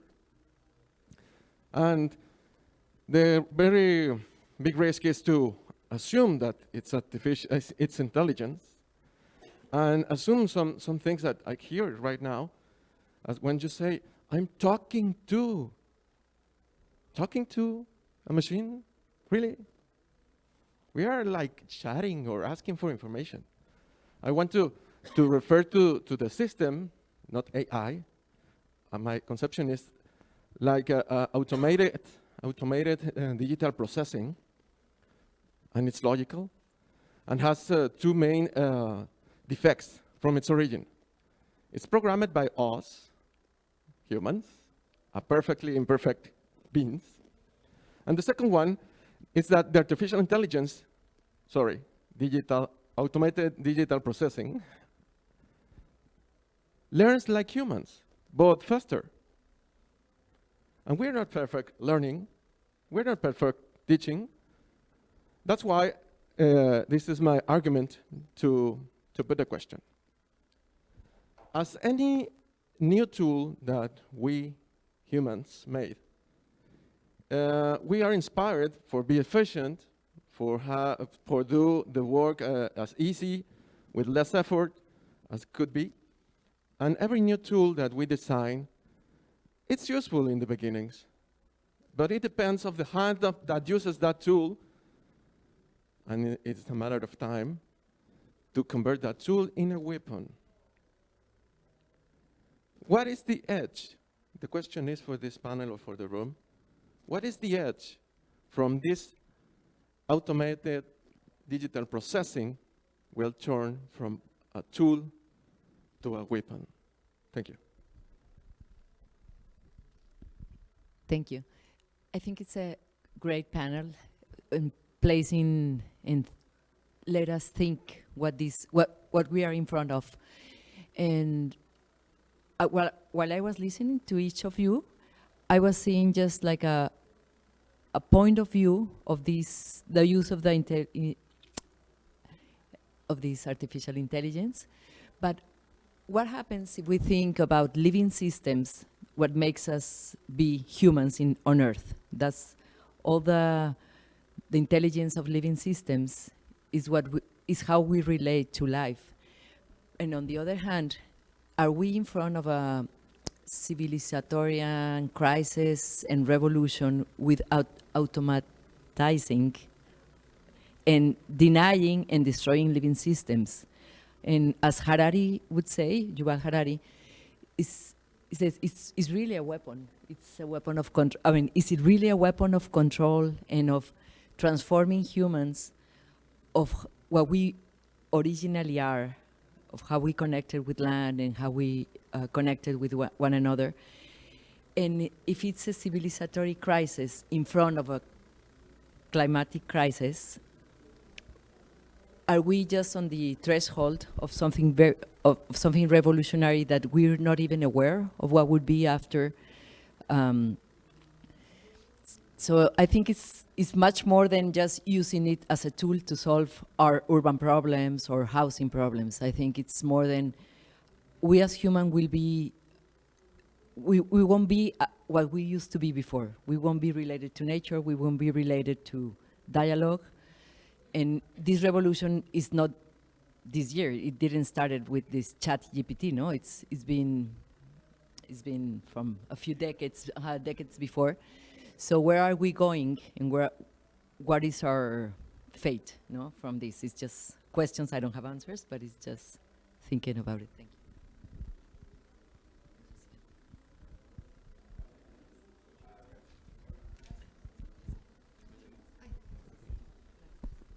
Thank you very much to all the two panels, and I was here looking for like new ideas and tricks, but it must be my age now. I only find things like from the past, so I have this strange feeling like if we were like living in sort of 68 again, but probably that's something that I've heard in another.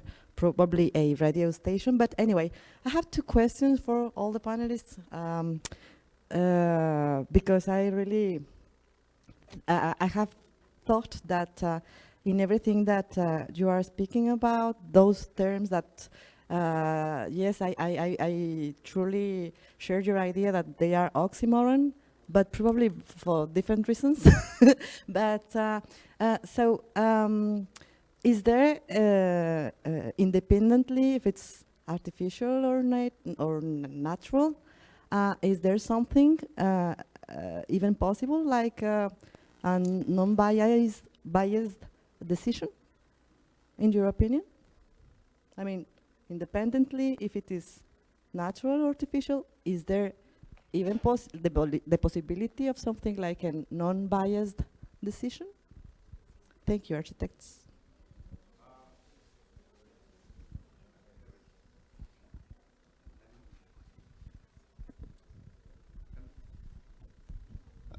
Any one of the panel wants, Ryan, you want to answer that question, right? or anyone wants to answer the question? Ryan? Yeah, I can start. I mean, I share all of the ideas and concerns that everybody was talking to in the audience, and I think we're at a point now where these are the questions that are coming to the forefront of our discussions, and how do we deal with it? And, well, the last question, can we make a non-biased decision? No.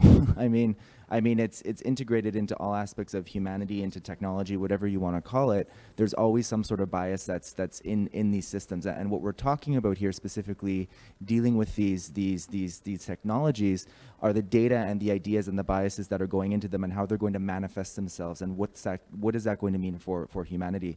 So I think these questions brought out really interesting and fascinating larger scale things. We were really focused on kind of the urbanist context, but I agree with what you're saying, that these are bringing up larger questions of what it means to be human, of our connections to natural systems, and of where we're going to go from these spaces.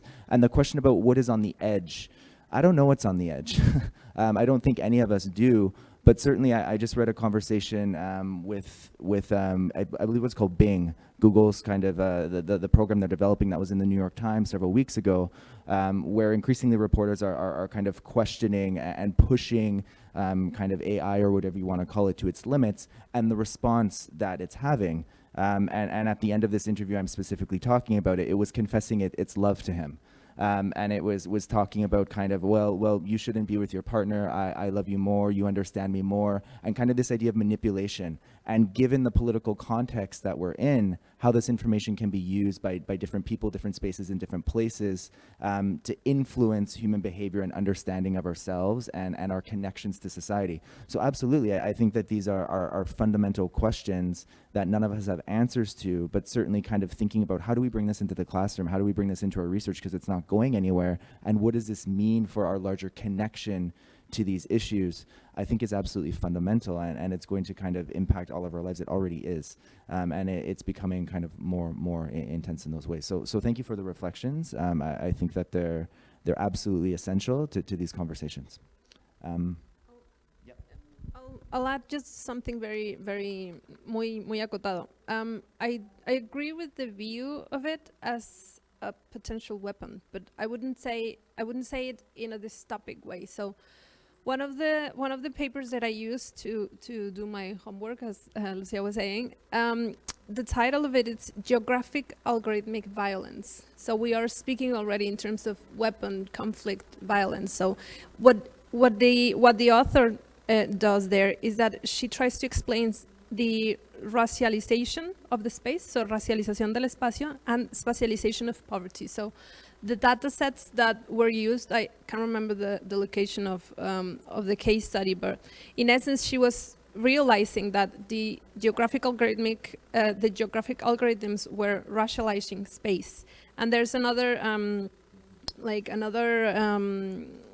experience of this sketch factor. So a couple of white young men developed an app called Sketch Factor, where you could record whatever places you deemed sketchy, so como raros, like where you get a weird sensation within space. And they were very criticized because it turns out it was based on race. So that's what I mean on weaponizing, or maybe not weaponizing, but what the author refers to as geographic algorithmic violence. So we are perpetuating these structural violences that we are aware of now. So that's, I think, also the risk, and it goes again to the question of ethics. I have a quote here that I wanted to save, so like concluding, maybe concluding remarks. And it's a very narrow definition of urban planning and governance, but it goes to say that urban planning and governance are made of making decisions about what's right or wrong, what's good or bad, what's sustainable or not. So there's this tricky aspect, like the tricky ethical aspect of how a non-human intelligence comes to determine what's ideal for us, for a human environment, basically. So how are we giving that faculty, in a way, to artificial intelligence to make that decision for us? That's, I think, like a bigger question for us all. I don't know if you... Yes, just shortly, also, I'm very interested in the question that Soshi says, like, can we make a decision without bias? And yeah, Ryan says, no, I tend to agree that is really hard, and this is why it's hard, no, to also depend on artificial intelligence. So just shortly, I wanted to tell you about one exercise that we did, if you allow me, Emanuele, with the students. We wanted to, we had 100 students, and we give them the task of seeing Google Street images and evaluating the quality of streets in different dimensions, in walkability, in safety, etc. We thought, as professors, that we explained very clearly what are the criteria, no, of what is safety, or what is walkability. It has to have this and this and this, no? In percentages, we told them, no? Like, I don't know, if the street has 80% of undamaged pavement, it's in a good physical condition. Like, with percentage we went. And they were able to respond in like kind of a Likert scale from 1 to 5, from worst to best, no? I want to say that from 100 students that we had, we got, for a same picture, we got 25% of A, 25% of B, 25%. Like, there were students who said this is the best place in the world, and there were students who said this is the worst place in the world for almost all the images. And then what is, you know, bias or sesgo, no? Like, we couldn't, I mean, the purpose of this exercise was to feed this information, you know, to kind of a deep learning platform and try to automate the process that Google could, you know, run through all the streets and give us an index. This is a good street, this is a bad street, this street needs, I don't know, more light, this street needs more walkability. But, I mean, it didn't work. So we are just like stuck now because of that type of, so I don't know, I mean, I just wanted to share it because we were trying, you know, to set the base for artificial intelligence, but I think as humans, we don't have consensus, so then, you know, because we come from different backgrounds, it's also, as you say, race in that exercise, I totally agree. For whom something is beautiful or not, or safe or not, is like, we also went to Ciudad Juarez with our maybe privileged view, and we said, we want to make this street nice, we will plant some trees, and the community, which was marginalized and has a lot of violence, they jump, no trees. And we're like, who in the hell don't want trees? In the street, there is a lot of heat, you need a shadow. Then no, somebody can hide behind the tree and attack me. So what is a priority? Is it safety? Is it a comfort? Is it, you know, efficiency, go fast? It's also very contextual, it depends on the place, it depends on local conditions as well, and socioeconomic conditions, no? Yeah. Okay, I wanted to come back to the first question, and then maybe to understand the idea of artificial intelligence is an oxymoron, no?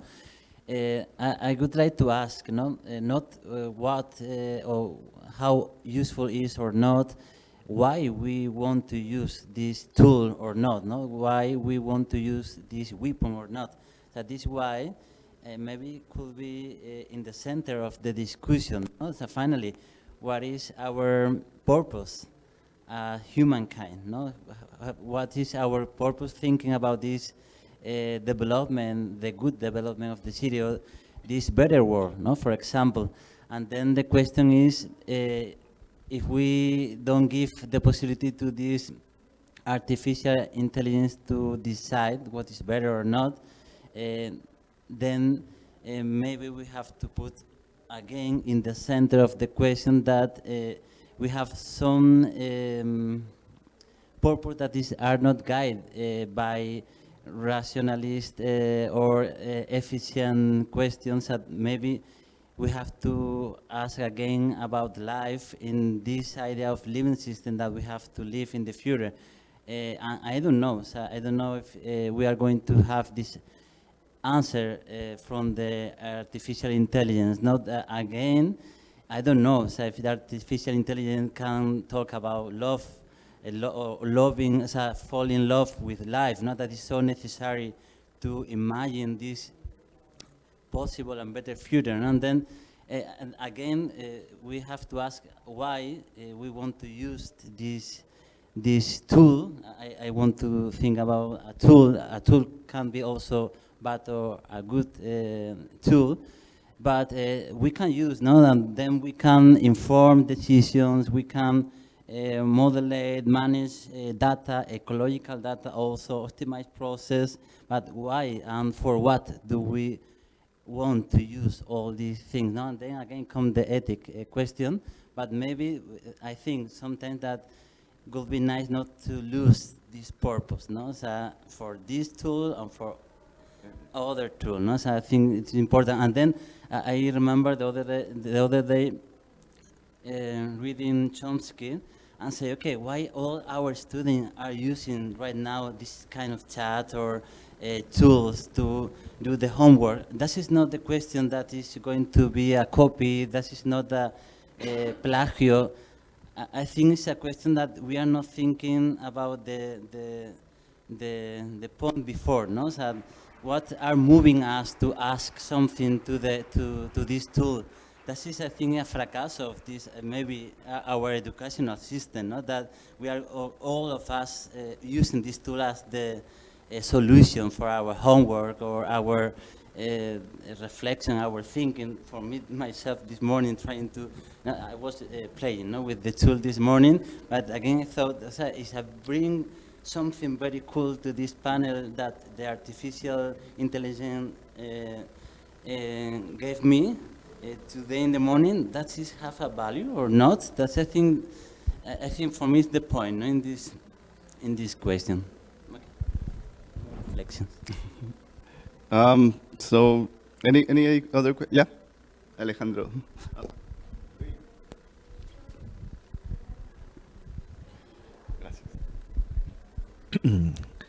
Thank you, Ruben, and all of you for the amazing panel, because this is, I don't know if I am going to sleep well tonight. So, yes. No, so it's the artificial intelligence is a reality, and it's coming like an avalanche. We can't stop that. I am not saying that it's good or bad, but it's a reality. So I think about the conversation that is important. It will be important that the School of Design, Architecture, Art, and Design has a specific position about it, because the university is going to have it, but in more general terms. But we are talking here about some specific questions that are related with the space, design, how the processes, the systemic relations, and so on.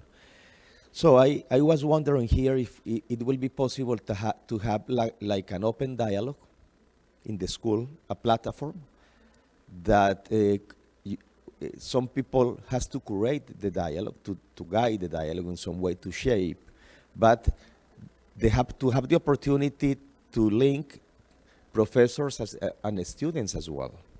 Because the thing that the fear or the question that I have in my mind, in my case, because I am not very good with technology, that I will be backed to the reality, and the students always are going to be faster than me in the classes, in some way, with the questions, or at least with how could we inform this tool, because it's a tool, and how could we shape the dialogue and not anticipate things. So I am wondering, because it will be important that to have this question that you are talking about, but in general scenario, in relation with the school. I don't know. I have this question in mind. It will be possible to have some anticipation and some platform, or some how to shape this conversation in relation with the future and with the reality that we are going to have in the school.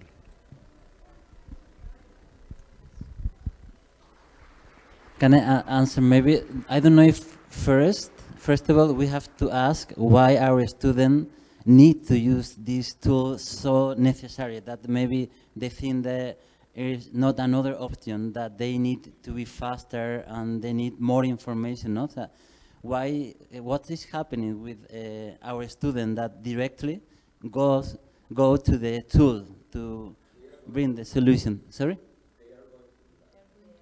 They are going to do that, but then maybe if we don't attack the reason before, then we are going to be behind this avalanche. No? Then maybe we have to go to the root of the reason. So they are going to do that, but why? No, again, why? No, so why they don't have the interest to go to the adventure, to know something, to the interest to have this experience of learning. No? So again, then maybe we're not talking about maybe education. We have to talk about learning. No? So this go or arrive to this kind of wisdom again. No? When David said before. No? I don't know. This is a question that maybe not the what, the why again. No? So before, and then maybe we can talk about what, how to do with the tool, no, with the artificial intelligence. I don't know. I know using correctly the mic. I don't know if you are hearing me. Yes. Okay. Can I add another fundamental question? I think the question is related to the profession of the urban designer or the urban planner. Why would we give away our competencies to a machine?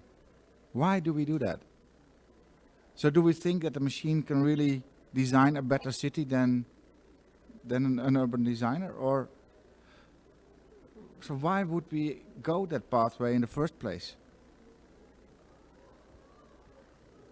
I can understand that an engineer, maybe because, you know, it's calculation basically, and a machine can do that better, and in the end there will be no human engineers anymore, but there will be a machine doing the engineering stuff.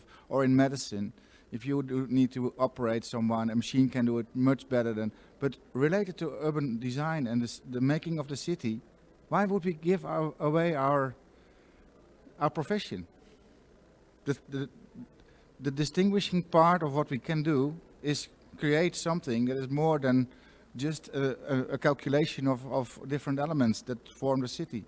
It's not a. It's, you know what I mean?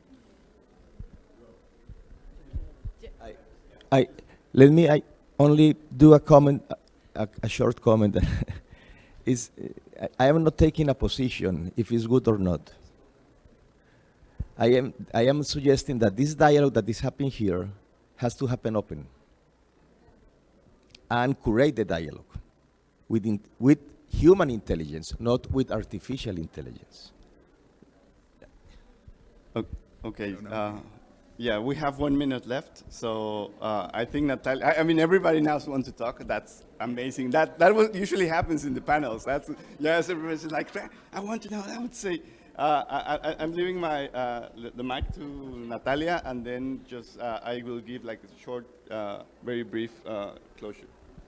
No, sorry, it's just a very quick remark. I agree with what Rob was posing as a question, and it's also related to what Carlos was saying earlier about, and Lucia as well, about artificial intelligence not quite getting culture and overall the fundamental aspects of what makes us human. So So for instance, place attachment, it's not something that artificial intelligence can consider. So I think it goes to the, like a very philosophical question of why do we want to, as you said, why do we want to relinquish the privilege of designing and planning the environments where we inhabit, where we live? Is it, I don't know, is it even valuable to consider it? Is it even, well, I don't want to say fair because it gets contentious, but yeah, why would we want to relinquish that?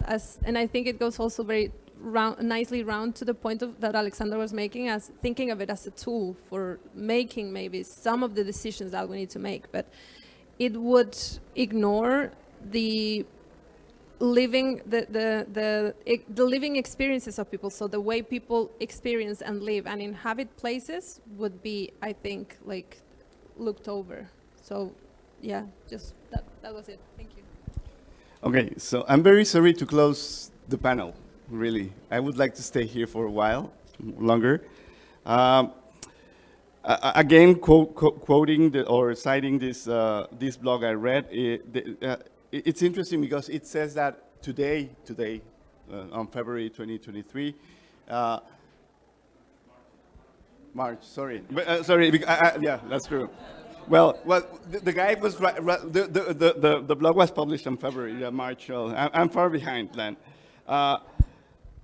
AI is still not capable to replicate human mind. So today, right? So that's so, and the author says that right now, I mean, and I remember listening to someone saying that in 5 years times, the AI will be capable to reproduce all human thoughts now. So they would be capable. But right now, today, 2023, March, thank you, AI is very specific for doing things in the city. So what gives me hope, and this is, I think, part of this, well, not a discussion, but what gives me hope is this, this guy closes the whole text saying, human beings will be still doing and taking decisions in urban life. So let's keep it that way, please. No, let's not give up with saying AI has to do all the planning, AI has to do all the housing, AI has to do or can do everything. Well, it can do that, but also then there's like a big thing for us, like a big challenge for us to persuade everybody outside from this room that think that AI can do that human value, human nature, and nature itself is more valuable than AI in our world. So thank you very much, all of you. Thank you for doing this panel, and let us just give us big clap, and let's keep it with the program. Thank you very much.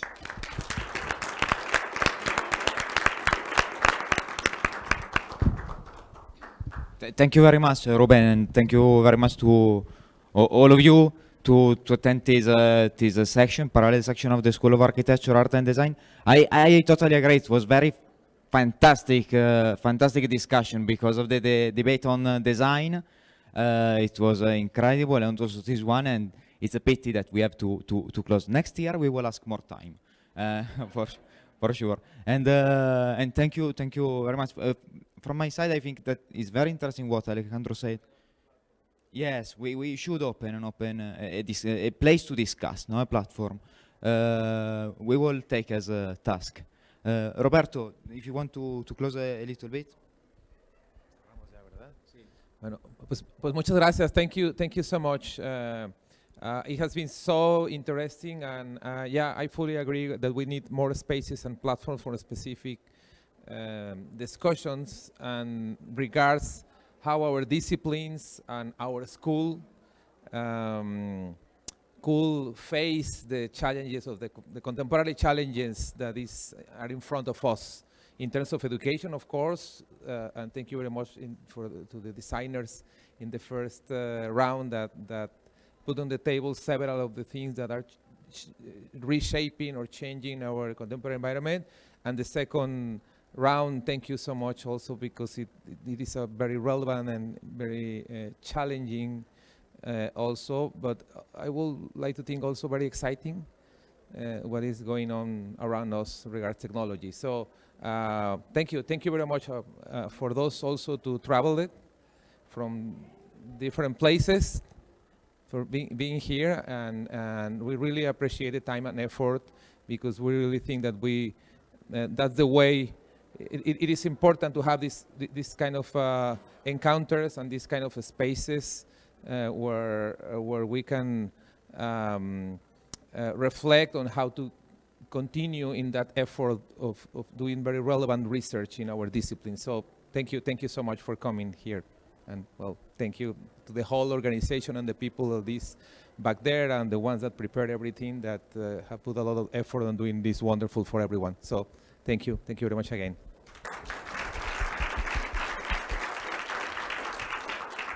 Just to close, at 12 o'clock, maybe in a little bit they are starting. There is a panel of with the project from the master. So just commercial. Tres, I think. Now I will check. I will see, but they are here in the ground floor. Los proyectos de investigación de las maestrías. 12:20.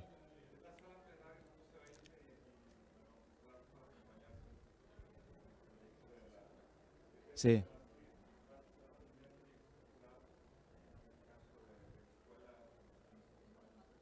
Sí. 2 proyectos de la Madus que en la plenaria a las 12:20. Entonces media hora. 25 minutos. Perfecto. Thank you.